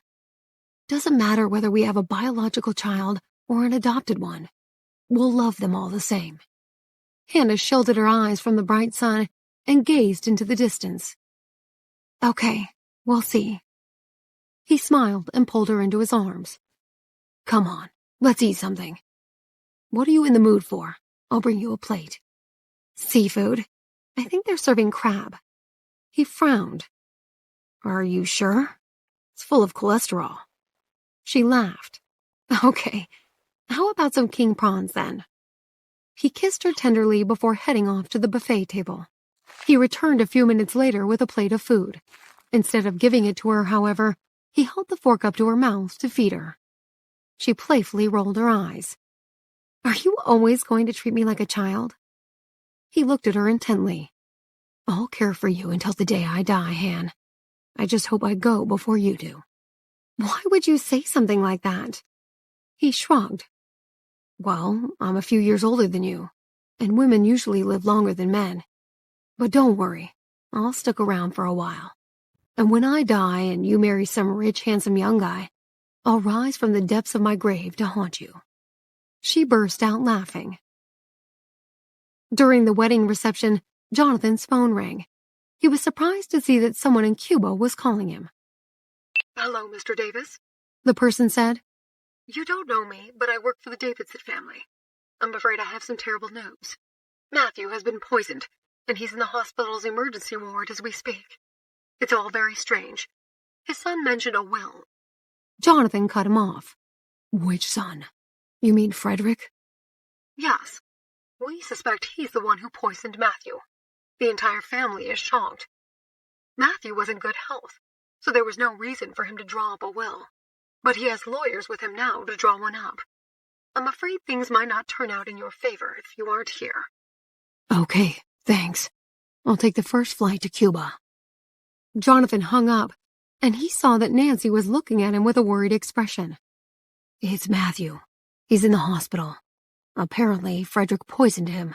I need to go to Cuba to get to the bottom of it. You stay here and fly back to New York with the others." She was shocked. Is he going to be okay? Can't believe Frederick would do something like that. Theo, maybe, but not Frederick. Jonathan shrugged. "I don't know. That's why I have to go to Cuba. Don't worry. Just relax and enjoy yourself." "I will. Promise to call me every day, okay?" He nodded, kissed her, and then went to find Jack and Norman. Jack was helping Mavis take the wedding gifts to Ashley in Latham's hotel room. He quickly put the gifts back on the table when he saw Jonathan's concerned expression. "What's wrong, boss?" "Something's happened in Cuba, so I need to head off. I'm leaving everything here in your capable hands. Keep an eye on Nancy, will you?" "Of course. Don't worry about a thing." Jonathan then found Norman, and he explained the situation to him. When Sydney saw them talking intensely, she rushed over. "What's going on?" "I have to go to Cuba with Jonathan, babe," Norman replied. She threw her arms around his neck. "Be careful. I'll see you at home." He hugged her back. "Enjoy yourself, and have a safe trip back to New York. I'll call you when I get to Havana." He then reluctantly left with Jonathan. On the way to the airport, Jonathan called several of his men in New York, and he told them to join him in Havana. There were no direct flights from Hawaii, so he and Norman only arrived in Havana the next day. They went straight to the hospital to see Matthew. Several family members were standing outside his room when they got there. Jonathan went up to Walter, Matthew's butler. "How is he?" Walter shrugged. "He's wasting away. There's nothing the doctors can do. They say his chances of recovery are slim because he's old. How could this have happened?" His eyes were bloodshot, and Jonathan could tell he hadn't slept that night. Walter had been Matthew's faithful servant for many years, and he was practically part of the family. Jonathan's gaze fell on Frederick, who looked as if he had been crying. He was sitting in an armchair, holding his head in his hands. He looked up when Jonathan sat down beside him. "I don't know what happened. Dad took a few sips of the tea I made him, and then he started choking. He turned deathly pale, so I called an ambulance. The doctor said he was poisoned, but how? I swear I didn't put anything in his tea. Jonathan was quiet. He knew his cousin well, and his instincts told him that he was telling the truth. In addition to being a coward, Frederick was too much of a good person to kill someone. Jonathan was sure he would never take such a risk. Matthew had already transferred most of the Sumoku Corporation shares to Jonathan, and he had also given him control over 70% of his assets and properties. Even if Frederick had tampered with his father's will, he couldn't take away what Jonathan already had. If he wanted control of Matthew's assets, he would have made a move a long time ago, Jonathan thought. He had plenty of opportunities. So, who poisoned him? Was it Theo? He wasn't sure. He knew that, although Theo was cruel and greedy, he wasn't particularly bright or scheming. He decided to investigate and search for other clues to find out what had happened. Just then, the doctor walked out of Matthew's room. "Is Jonathan Davis here?" Jonathan stood up. "Yes, that's me. Matthew would like to see you." The other family members were stunned. "Doctor, has his condition improved?" Walter asked anxiously. The doctor shook his head solemnly. "I'm afraid not. You should prepare for the worst. You can all go in and say goodbye after he's spoken to Jonathan." Jonathan nodded to Norman, signaling that he should be on alert in case he received news from Matthew that would motivate someone to hurt him. He then went into Matthew's room. His uncle was hooked up to a ventilator. A few men in suits sat by his bedside. Jonathan assumed they were the lawyers responsible for drawing up his will. He kissed Matthew on the cheek and helped him sit up. "Jonathan, I'm so glad you could make it," Matthew said weakly. "Who did this to you?" His uncle sighed. "It wasn't Frederick. He's my firstborn, and I know for a fact that he would never do something like this to me. He made the tea I drank, but he wasn't the one who put poison in it." "Was it Theo?" Matthew didn't respond. He waved his hands to the lawyers, indicating that he was ready to draw up his will. Except for the sound of the ventilator, the ward suddenly became very quiet. Matthew cleared his throat. Jonathan could see he was in great pain, but he appeared to be in complete control of his faculties. "Transfer all my remaining shares in the Sumoku Corporation to Jonathan, along with all my companies." He listed all the businesses he owned. "Divide my personal savings equally between Walter, Frederick, and Dorian. My investments, including bonds, gold, and futures, should be divided equally between Jonathan, Frederick, Walter, and Dorian. All my remaining private properties should be handed over to Jonathan."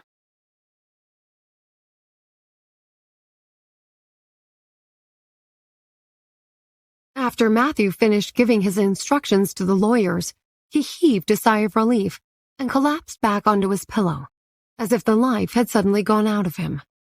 He gestured for them to leave, and he turned to Jonathan after they had closed the door behind them. "Do you remember our bet?" Jonathan nodded. "Yes, you lost almost everything you had." His uncle smiled. "I may be an old man, but I'm not nearly as wise as you. Now that I'm taking my final breaths, I realize that power and wealth aren't everything. I missed out on so many things over the years." He gazed into the void with a sad expression. Jonathan took his hand. "You worked incredibly hard to get where you are, and you made sure your family was taken care of. I promise to keep your memory alive, and I'll do everything in my power to ensure your businesses continue to prosper. Please, don't think you wasted your life." Matthew's eyes were brimming with tears. "You're wrong. I've chased money and power all my life, thinking they were the ultimate goal. I never stopped to think about the things that really mattered.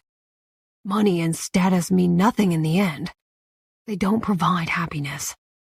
The important thing is that you recognize that." "I think Theo did it. He was the one who poisoned me. I just don't know why.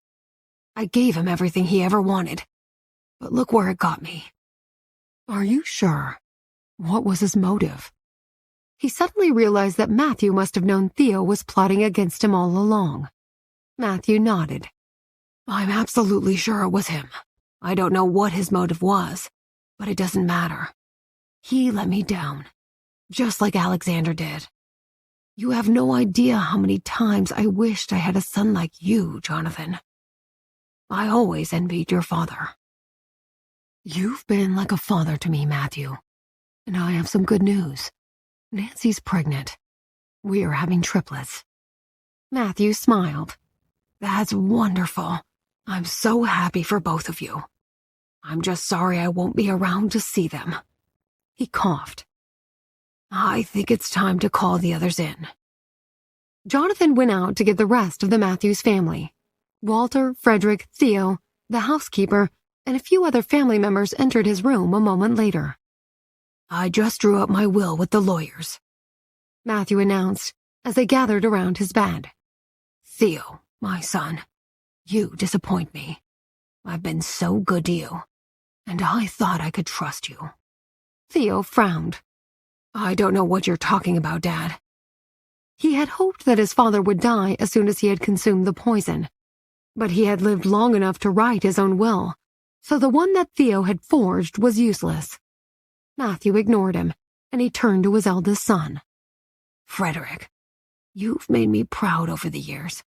Take good care of yourself, and follow Jonathan's lead. You'll learn a lot from him. He'll become the head of the family after I'm gone. Frederick burst into tears. Dad, don't go. I can't bear to live without you. You're 40 years old, son. It's time for you to grow up. Life must go on. Matthew closed his eyes. I'm exhausted. It's time for me to go and rest for eternity. Jonathan called Dorian later that evening. He hadn't wanted to worry him beforehand in case things got ugly. When Dorian heard that Matthew had passed away, he took the first flight to Havana, somewhat relieved to be leaving Rose and her absurd behavior behind. Jonathan was puzzled by what Matthew had told him. He racked his brain, but couldn't think of a reason why Theo would kill his own father. He ordered Norman and his men to interrogate him the next day.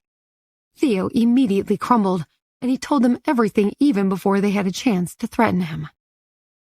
Norman knocked on Jonathan's door later that day. Boss, Theo confessed, but he said it wasn't his idea. You'll never guess who put him up to it. Who? Gavin. He told Theo to put poison in Matthew's tea. Theo said he didn't want to do it initially, but Gavin told him he would help him get all of Matthew's remaining assets in exchange for a piece of the pie. They wanted to write up a fake will, but their plan backfired when Matthew didn't die immediately. Jonathan shook his head, bewildered.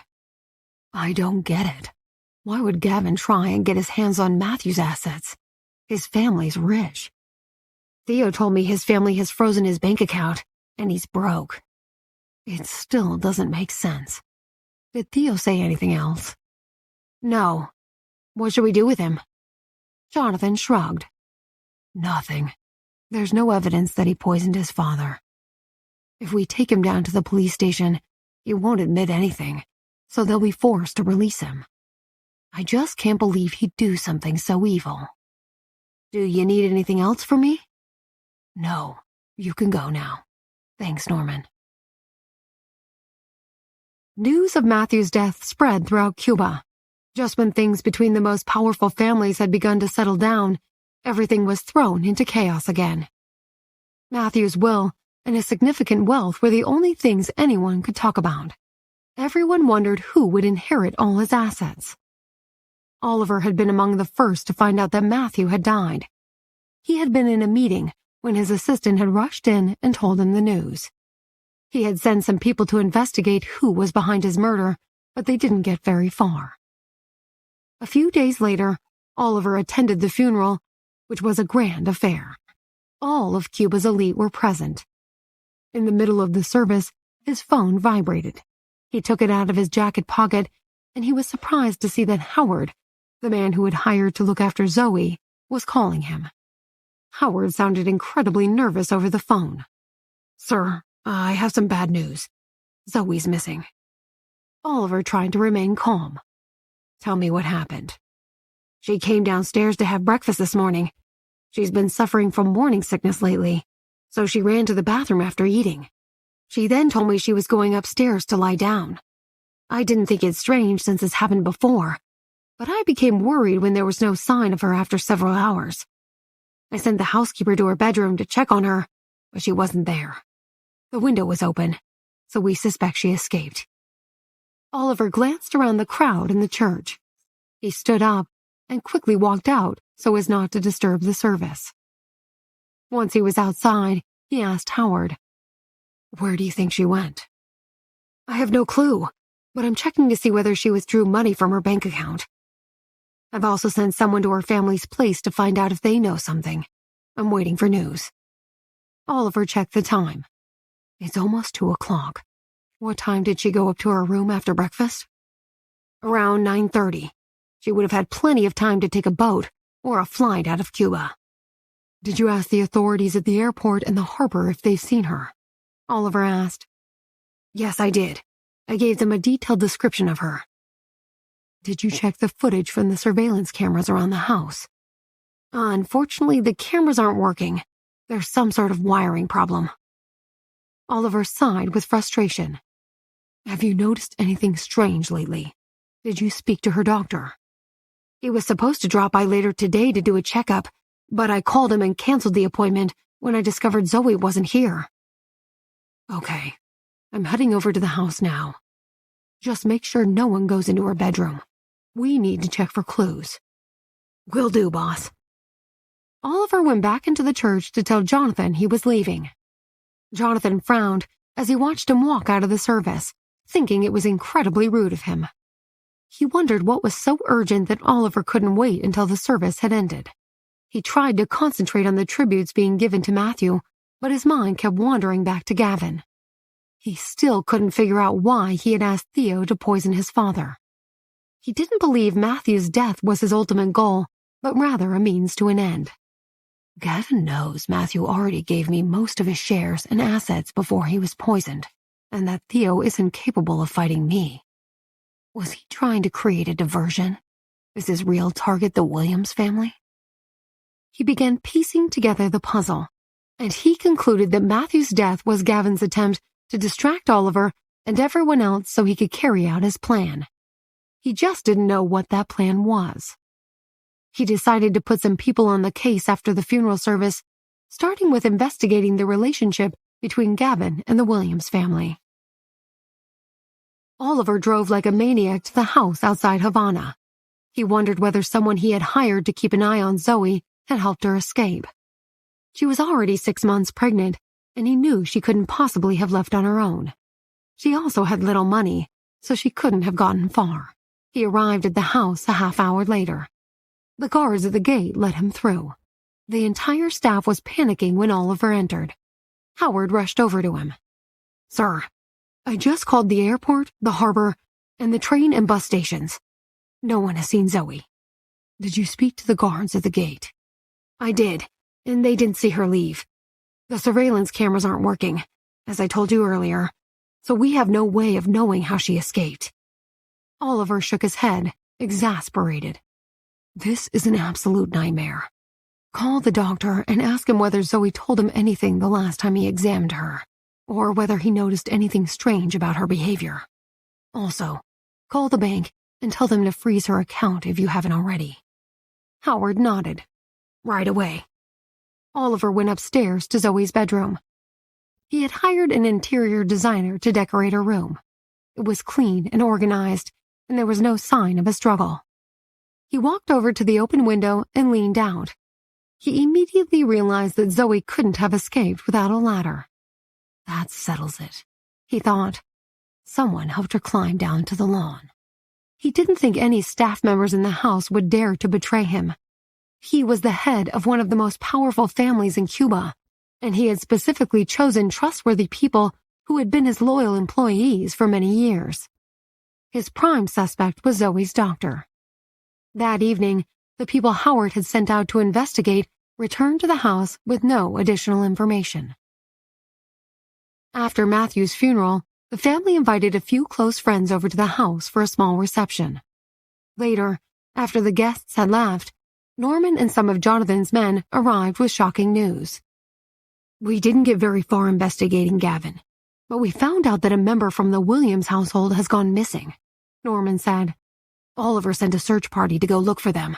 His men have been scouring the airport, the harbor, and the stations all day." Jonathan was surprised. "Do you know who he's looking for?" "A pregnant woman, according to the airport authorities we spoke to." "Okay. Keep an eye out and let me know if you hear anything else." It suddenly dawned on him that the pregnant woman must be carrying Oliver's child, and that Gavin had kidnapped her. He just didn't know why. Jonathan and Oliver spent the next few days searching for Zoe, but it seemed she had disappeared without a trace. No one had seen her since she had left breakfast and gone to her room to rest.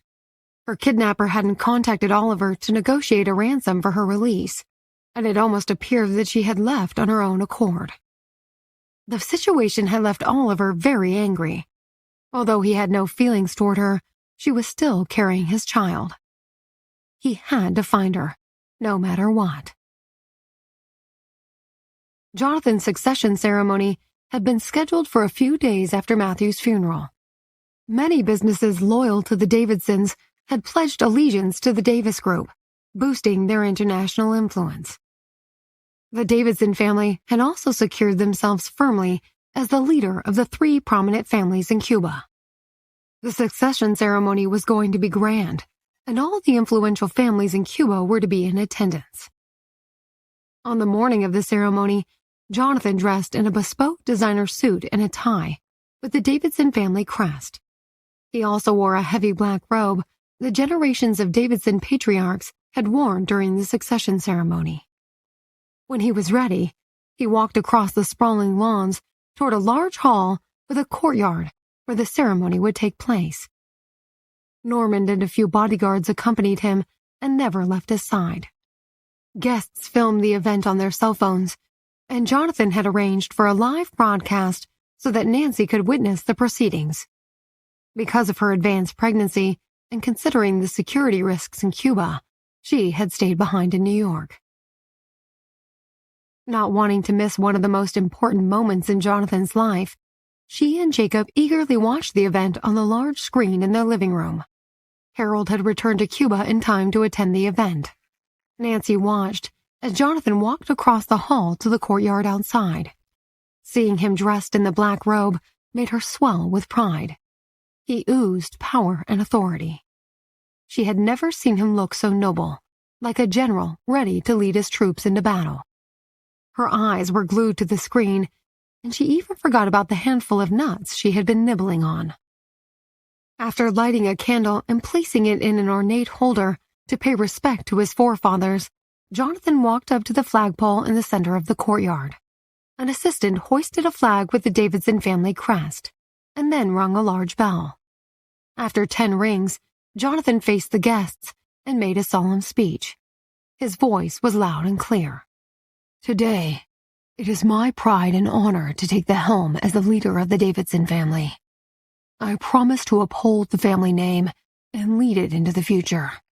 I pledge to protect every member of the family and its associates. Enemies of the family, heed my warning. We will show no mercy to those who try to come up against us." Nancy burst into laughter. Her husband knew how to assert dominance and hadn't wasted time laying the ground rules. Jacob sat beside her like an obsessed fan and gawked at the screen. "Wow, he's so striking and so powerful. Look how he has everyone in the palm of his hand. It doesn't look like anyone wants to cross paths with him." Nancy smiled. "It's because they know what he'll do to them." She took her focus off Jonathan and watched the guests in the background. Xavier was standing near Jonathan. He was wearing a smart suit and a tie with the Sloan family crest.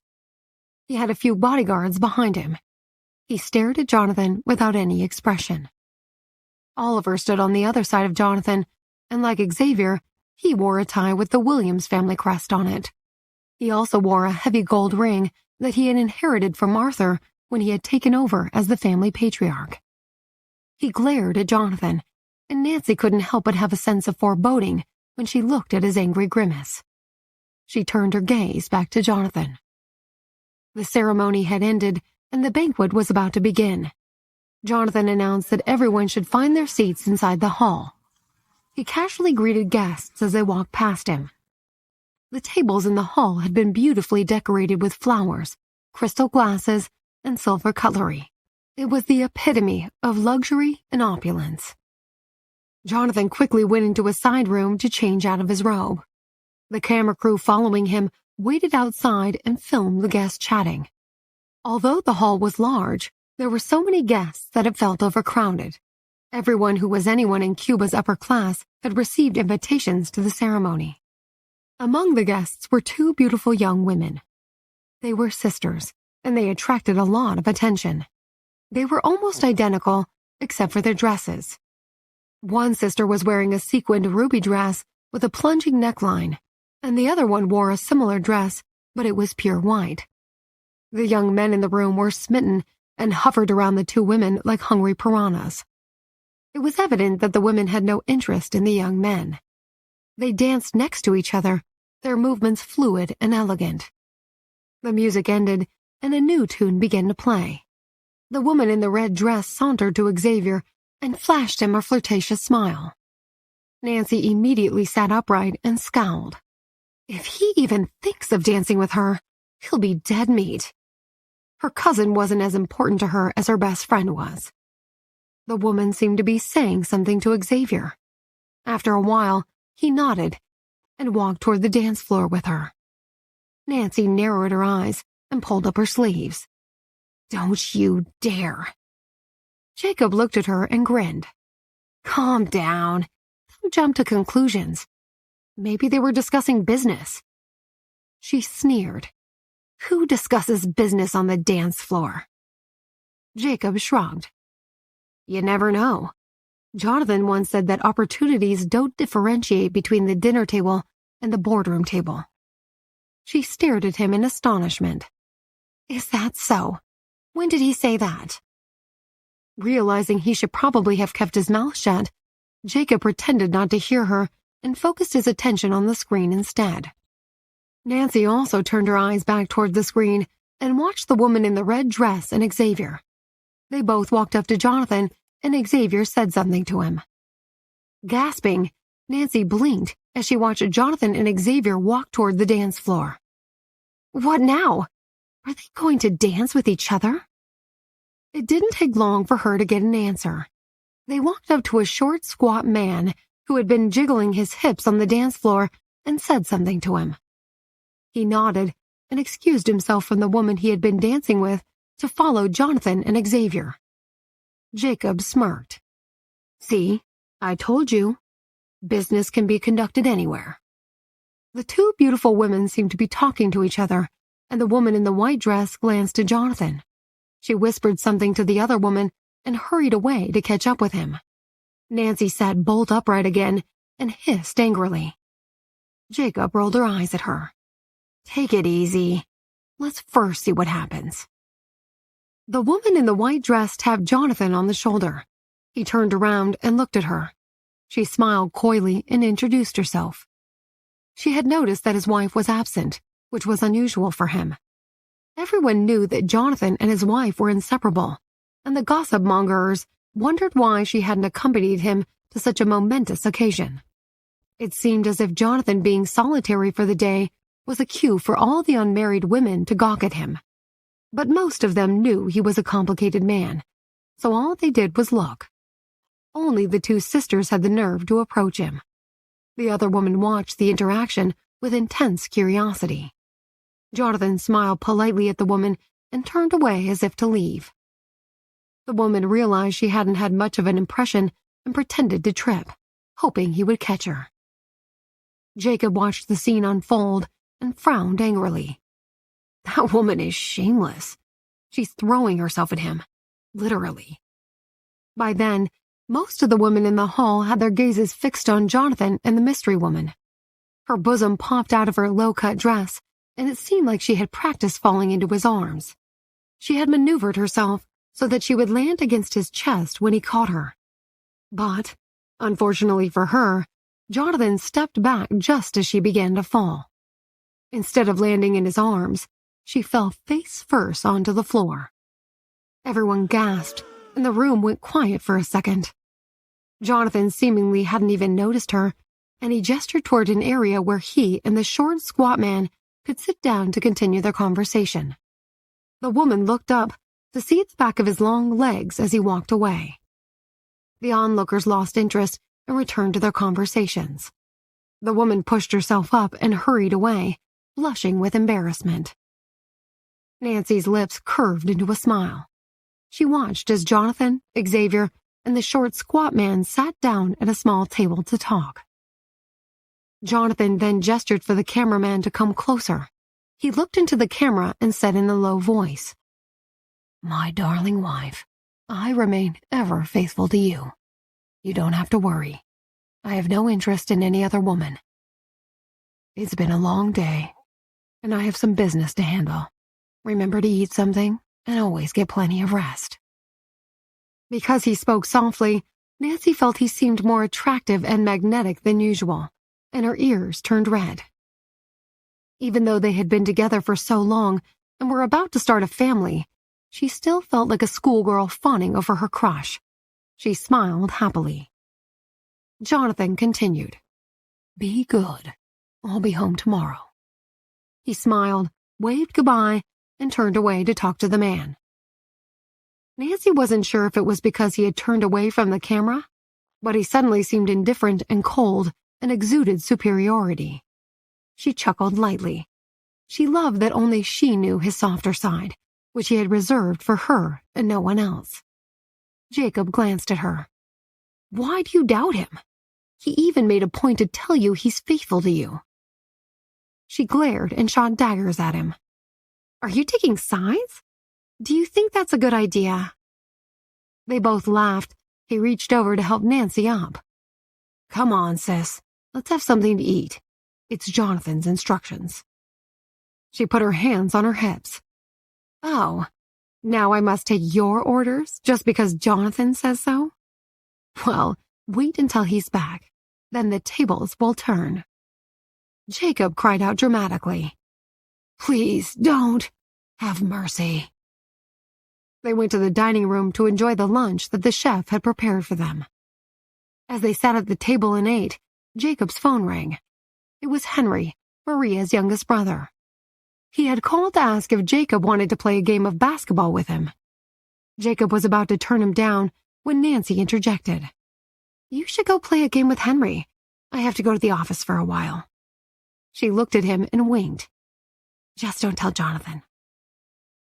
There were only a few days left until the company was going to take a short, well-deserved holiday, and she wanted to get some urgent work done before the company shut down for a few days. The Davis Group and Bright Star usually shut down for a short period at that time of year. Many employees often took a few days' leave, and many would be wrapping up work early that week. Nancy went to the office and stopped past the lab to check in with the staff before she returned to her office to attend to other pressing matters. It was already past 5 in the afternoon by the time she had finished her work and tied up all loose ends before the holiday. Relieved that she had completed everything, she felt happy and was in a good mood. She asked her secretary for a cup of tea and gazed out the window at the cityscape below her when she heard Emma knock on the door. "Come in." Emma pushed the door open. "Hi, boss." She had started calling Nancy boss since she had started working at Bright Star. "I want to ask if I can take leave tomorrow. I'll use my annual leave for it. I'll be back at work after the holiday. There's something important at home I need to attend to." Nancy nodded. "Sure, no problem." She looked at Emma and frowned slightly. "You don't have to call me boss. We've known each other since university. It's not necessary and makes me feel old." Emma stared at her for a moment before smiling. "Okay, got it. I was just trying to be polite, but if you insist." Nancy rubbed her belly. "Is everything okay with your family at home?" Emma hesitated. "Yeah, Everything's fine. I've actually got some news for you. I'm getting married. Shocked, Nancy gasped. You're getting married? Since when have you had a girlfriend? Is it the girl on your status updates? I can't believe it. You're too young to be married. Emma flashed a happy smile, but it was also evident she was holding something back. I met the right person, and my family has put a lot of pressure on me to get married. Nancy nodded. That's wonderful news. Will the wedding be here in New York? Emma shook her head. No, it'll be in my hometown. It's easier for my extended family, but I promise to treat everyone at work to a meal after I return. Nancy waddled over to Emma and gave her a warm hug. Congratulations. Emma laughed, and Nancy packed up her belongings. She stopped past the lab on her way out to quickly test a new formula she had been working on. She stayed later than planned and only got home that evening. Jonathan was due back from Cuba the following day, and they had planned to spend the holiday at the Davis mansion with his family. They hadn't all been together for New Year's Eve, so they had decided to have a late celebration that weekend. Jonathan's flight from Cuba would only land in New York in the late afternoon, so Nancy decided to go into the office for a few hours. She had bought everyone a small gift for the new year and quickly handed them to her staff before she left for the day. She arrived home with just enough time to change before Jonathan walked through the door. She squealed with delight when she saw him. You're home! One of the babies has been kicking so much that I haven't been able to sleep. He lowered his head and rubbed her protruding belly. Which baby is it? She laughed. I think it's the smallest one. Jonathan smiled. He's a troublemaker.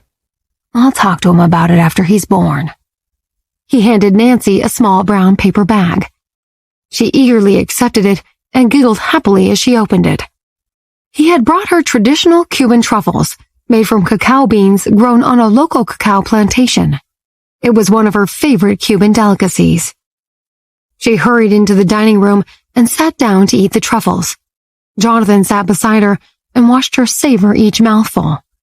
He toyed with a lock of her hair that had come loose and tucked it behind her ear.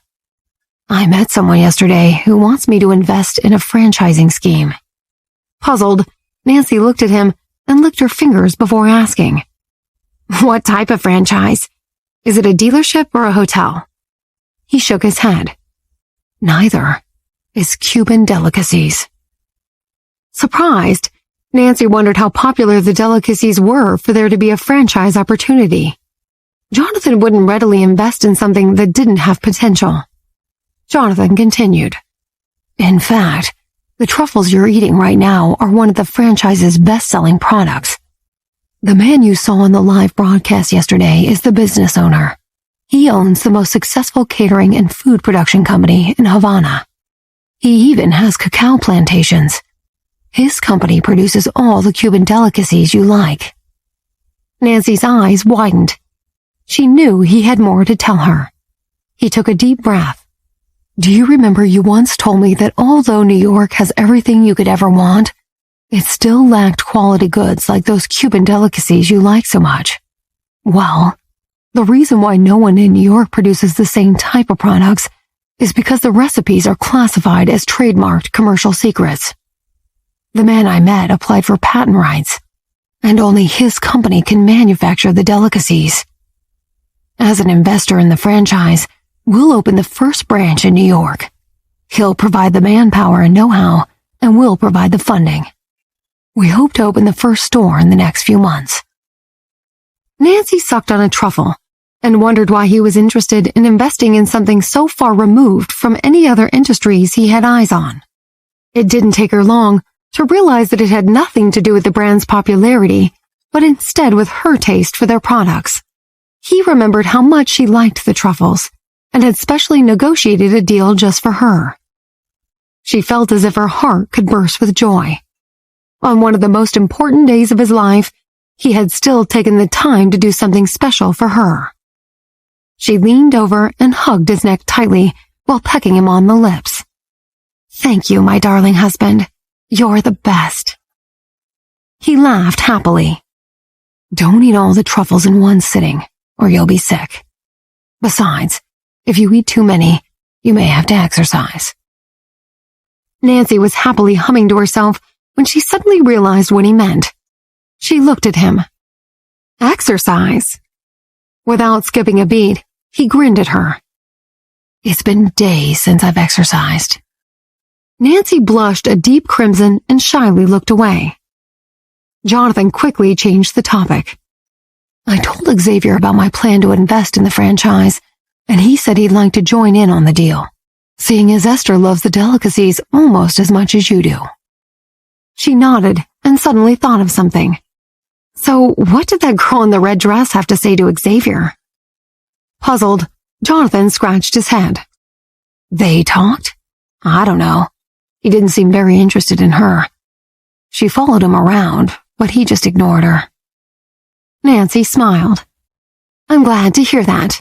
Now, I don't have to tell my best friend to give my cousin a beating. Jonathan burst out laughing. They chatted about the ceremony and the banquet for a while until they heard Jacob returning home. He had gone out to play basketball with Henry again. He was drenched in sweat and wasn't wearing a jacket. He grinned when he saw Jonathan. You're home. How was Cuba? Jonathan patted him on the back. It was great. I've got some news for you. Jacob dropped his sports bag on the floor. Yeah? What is it? Nancy ran her fingers through her hair as she watched Jacob's face light up with expectation. Jonathan gestured for him to sit down. We're going to Houston soon. We have a few things to sort out over there. Jacob glanced at Nancy and then at Jonathan. Does it have anything to do with my parents' company? Yes. Things have changed since Arthur Williams died and Oliver took over. He's not as interested in the Franklin Group as Arthur was, and only seems to care about the general state of the Williams family at the moment. I don't think you'll have any trouble with them anymore. Jacob looked at him wide-eyed, and Jonathan continued. Besides, there's no one left in the Davidson family to worry about anymore. It's time you take back what's yours. Nancy wanted to shout with excitement. I want to go with you guys. Jonathan rolled his shoulders back to ease the tension in them. That's fine, but you need to listen carefully first. I'll accompany Jacob to the upcoming Franklin Group shareholder meeting. Once we've ironed out the details, we'll all go to Houston again together. Nancy hadn't been to her home in Houston for a long time, and she was filled with complex emotions. The last time she had been to her childhood home was when she had gone to rescue Jacob, and even then, she had only gone as far as the garden. She hadn't gone into the house and seen the rooms she had grown up in. She wasn't sure how she felt about going back. The news left Jacob feeling overwhelmed. The Franklin Group had once belonged to his parents and was supposed to have become his. He had to get it back. He thought about the neighborhood he and Nancy had grown up in and felt a shiver run down his spine. The good memories had been ruined by the bad things that had happened to him and his family. His family had been destroyed. He hadn't even been 11 years old when it had all begun. And in the 3 years that had followed, he had lived through a nightmare that had left him traumatized for life. Jonathan noticed a flicker of pain in Jacob's eyes. Don't overthink it. Your mother left a DNA sample before she passed, so you only need to take a DNA test to prove you're the Johnson family's rightful heir. Once that's confirmed, there's no reason why you shouldn't inherit the family business and all of its assets. Tears shimmered in Jacob's eyes. Thank you. I don't know what to say. Jonathan smiled and teased him. You're already 6 feet tall. You're too big to be crying. Slightly embarrassed, Jacob lowered his head and gazed at the floor. Nancy, who had also become teary, tugged at Jonathan's sleeve. What about me? I'm 5'5". Am I allowed to cry? Of course. He swooped her into his arms and hugged her tightly. The Davis mansion had been decorated with hundreds of strings of tiny lights for the upcoming party. The atmosphere was lively and festive. Jonathan's extended family had been invited, and the mansion was a hive of activity. Helga sat outside in the courtyard and practiced her scrapbooking skills.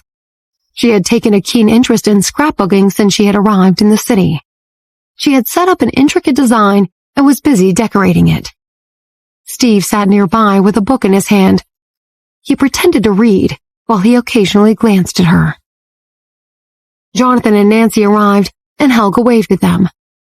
Nancy's eyes lit up when she saw Helga's scrapbook project.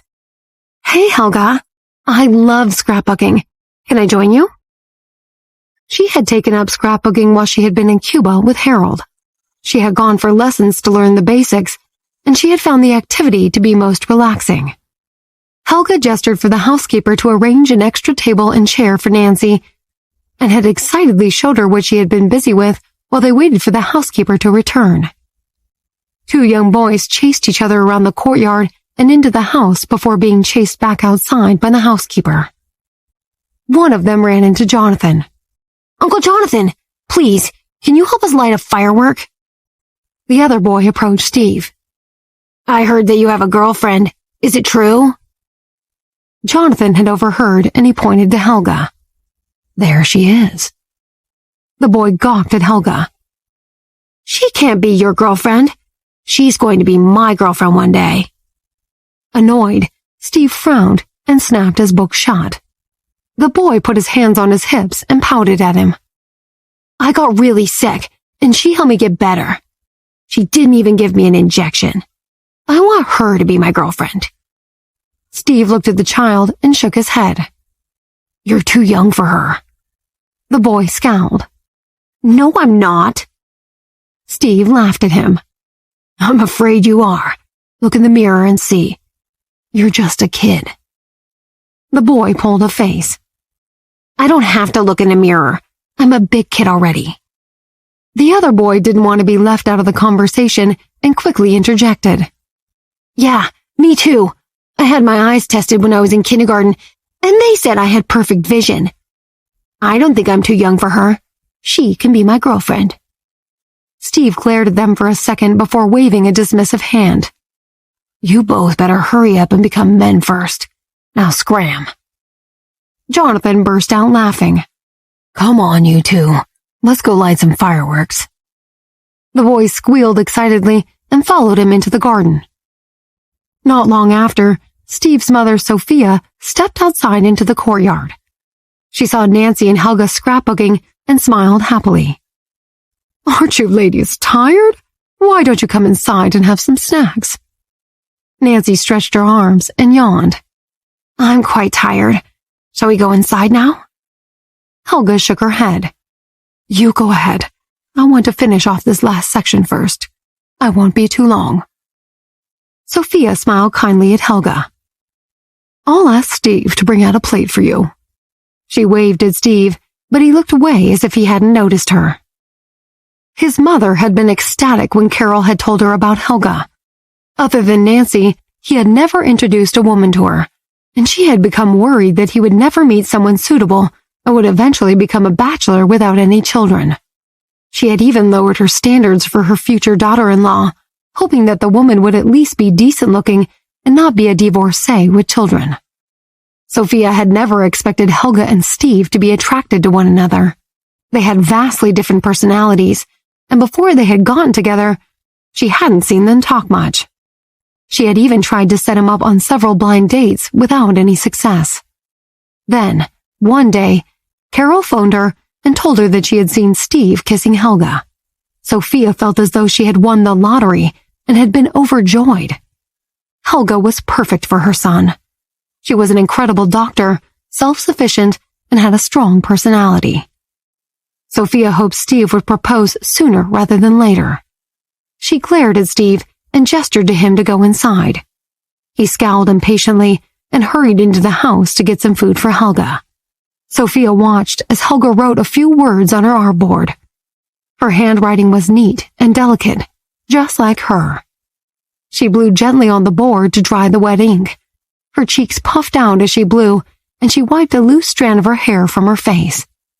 Steve returned with a plate of finger foods for her. He picked up a small cocktail sausage and held it before her mouth. She opened her mouth and waited for him to feed her before looking up at him with a loving smile. Steve smiled back at her and continued feeding her more tidbits as she finished scrapbooking. Carol and Nancy were chatting about something, and Nancy laughed heartedly. She cradled her belly and wiped a tear from her cheek. Sophia went inside to join Carol and Nancy, but glanced at Helga and Steve on her way in. Helga sat quietly and worked on her scrapbook project, while Steve patiently fed her finger snacks.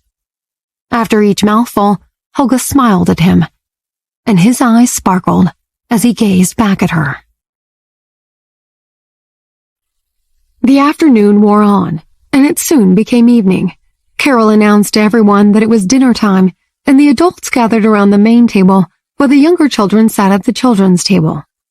After enjoying a hearty meal, Jonathan stood up and told the children to get ready to set off the fireworks.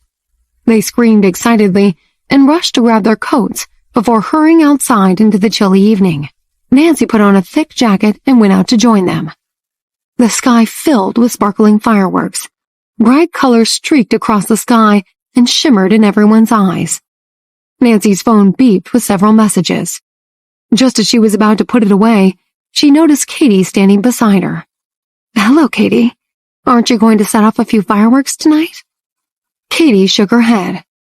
"The robot that Peter gave me recently keeps shutting down. Can you maybe take a look at it?" Nancy nodded. "Sure." They went upstairs to Katie's room.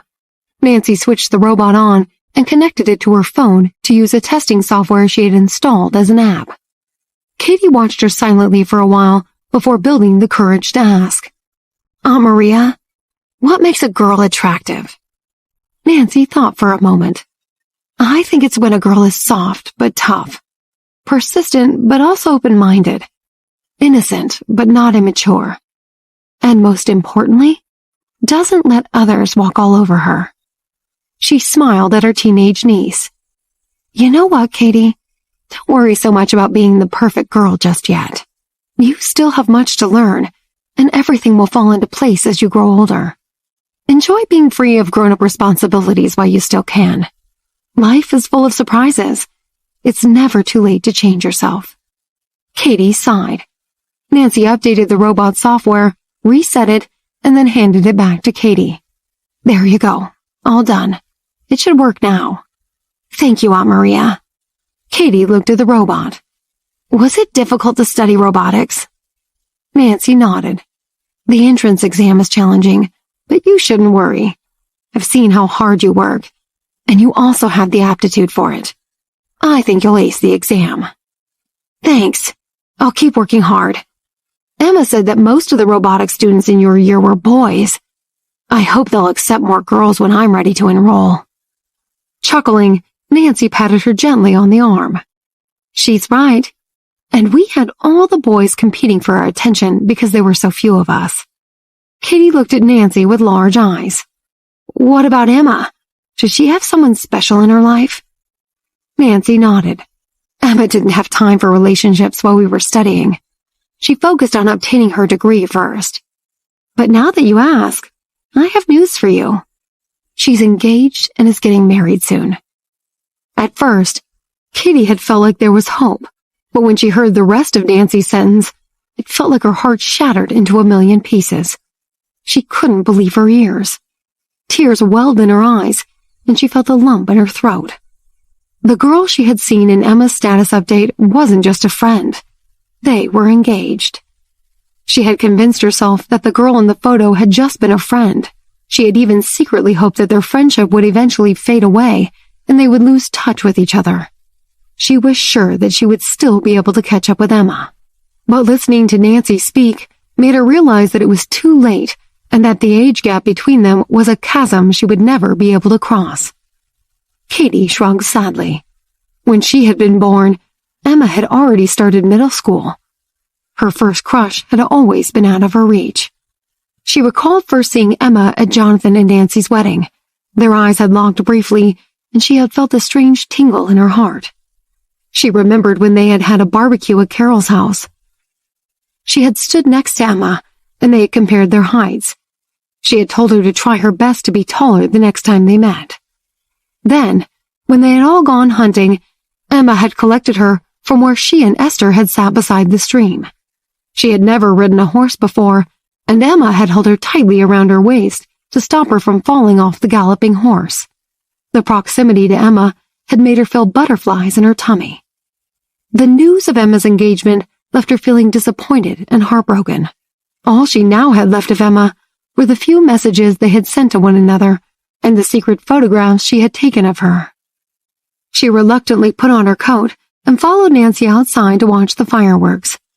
In the darkness of the night, she allowed her warm tears to roll down her cheeks, and she sobbed softly in a daze. Katie eventually came out of her daze when she heard her phone beep. She pulled it out of her pocket and looked at the screen. It was just a friendly message from one of her school friends. The sky lit up as hundreds of fireworks exploded. Nancy held her phone against her ear and blocked her other ear with her finger.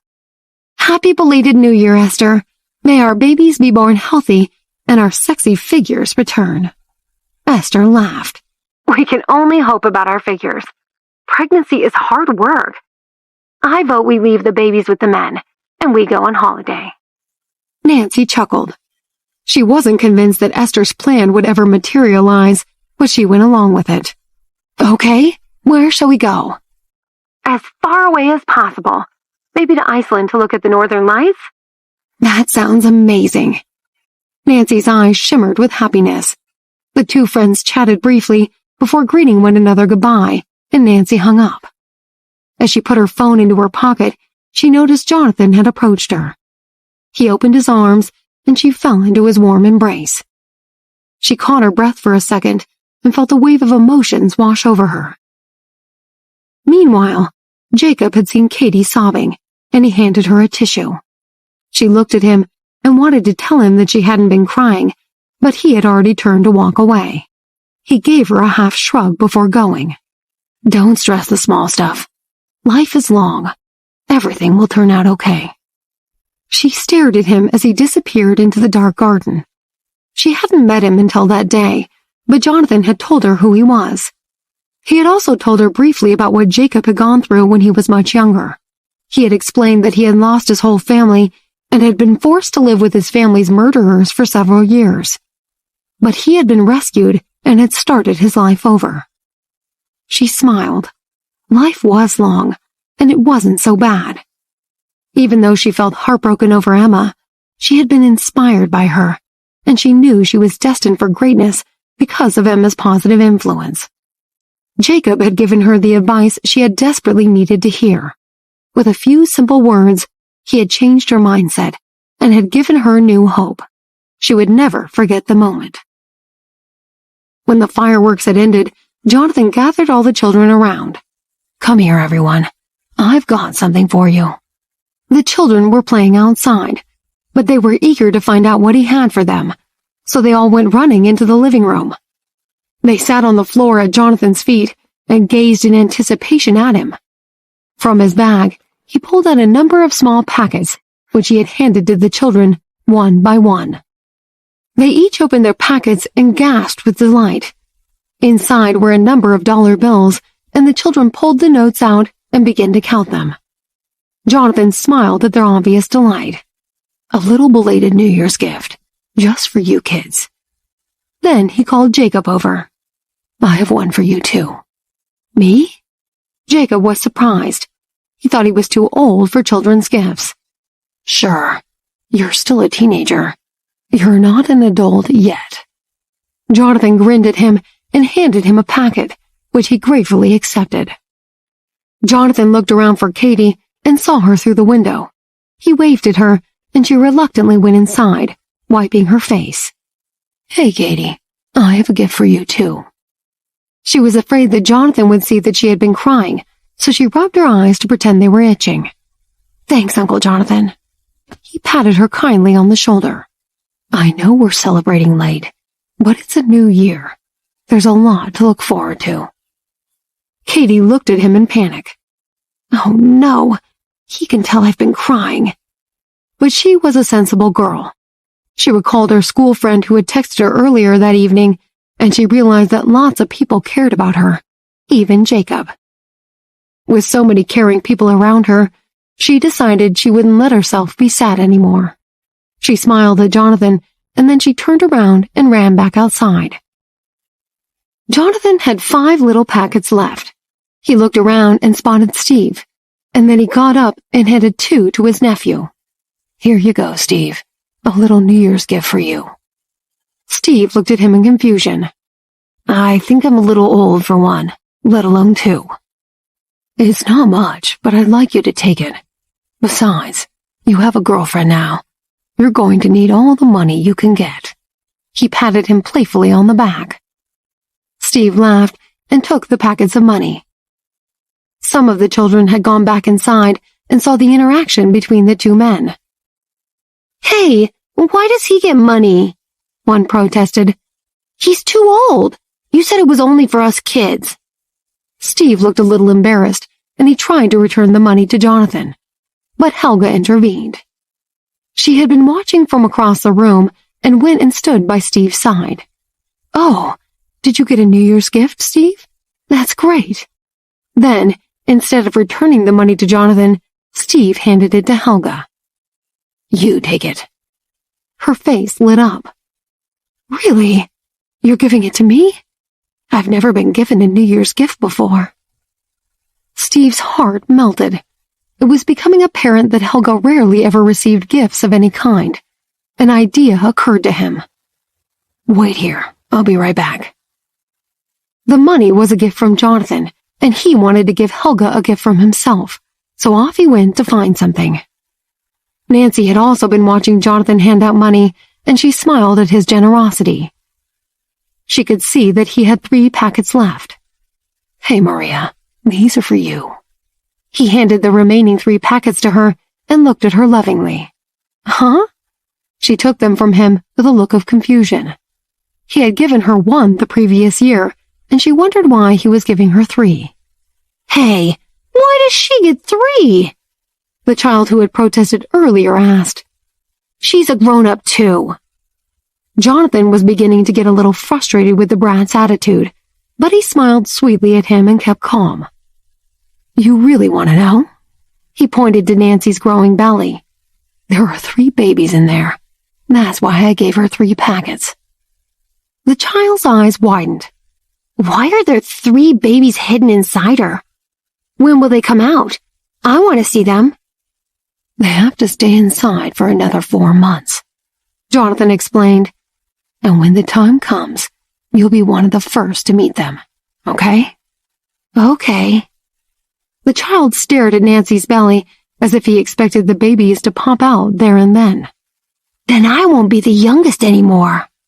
His face lit up, and he clapped his hands excitedly. That night, Jonathan, Nancy, and Jacob stayed at the Davis mansion. Nancy's pregnancy was making her more and more tired, but she managed to stay up until midnight.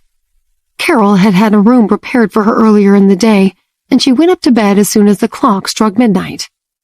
Jonathan led her upstairs to their room and helped her into bed. Then, he returned to the party downstairs. Some of the younger children had already gone to bed, and the older ones started to head to bed too, rubbing their eyes and yawning as they said goodnight to the adults. Carol met her son in the living room and patted his arm sympathetically. "It's been hard on you all these years, hasn't it?" Since Jonathan had lost all his brothers, he had worked tirelessly to support what was left of his family, and it hadn't gone unnoticed. "It's okay, Mom. I'm managing." He gave his mother a warm smile and put his hand around her shoulder. "When the babies arrive, I hope you and Maria will be able to bring them to visit us regularly. I bought some clothes for them." "Of course we'll visit often, as long as you're not afraid they might disturb you. There will be 3 of them after all." Mother and son chatted for a little longer. Jacob wandered into the house from outside. Katie spotted him, and she called out to him. "Hey, Jacob, thanks for earlier." "No problem." He smiled at her, and then he went upstairs to his room. Katie smiled back and turned in the direction of her own room. When Nancy awoke the next morning, she found everyone decorating the hall for the big family lunch they were going to be having. She wanted to join in, so she picked up some streamers and climbed a stepladder. But when Jonathan caught sight of her in a precarious position, he dashed to her side to protect her. Jacob also ran to her and took the streamers from her. Yeah, you really shouldn't be climbing ladders in your condition. You can barely walk, let alone do stuff like that. With a look of bemusement, she turned to Jonathan. Did you hear that? My brother's bullying me.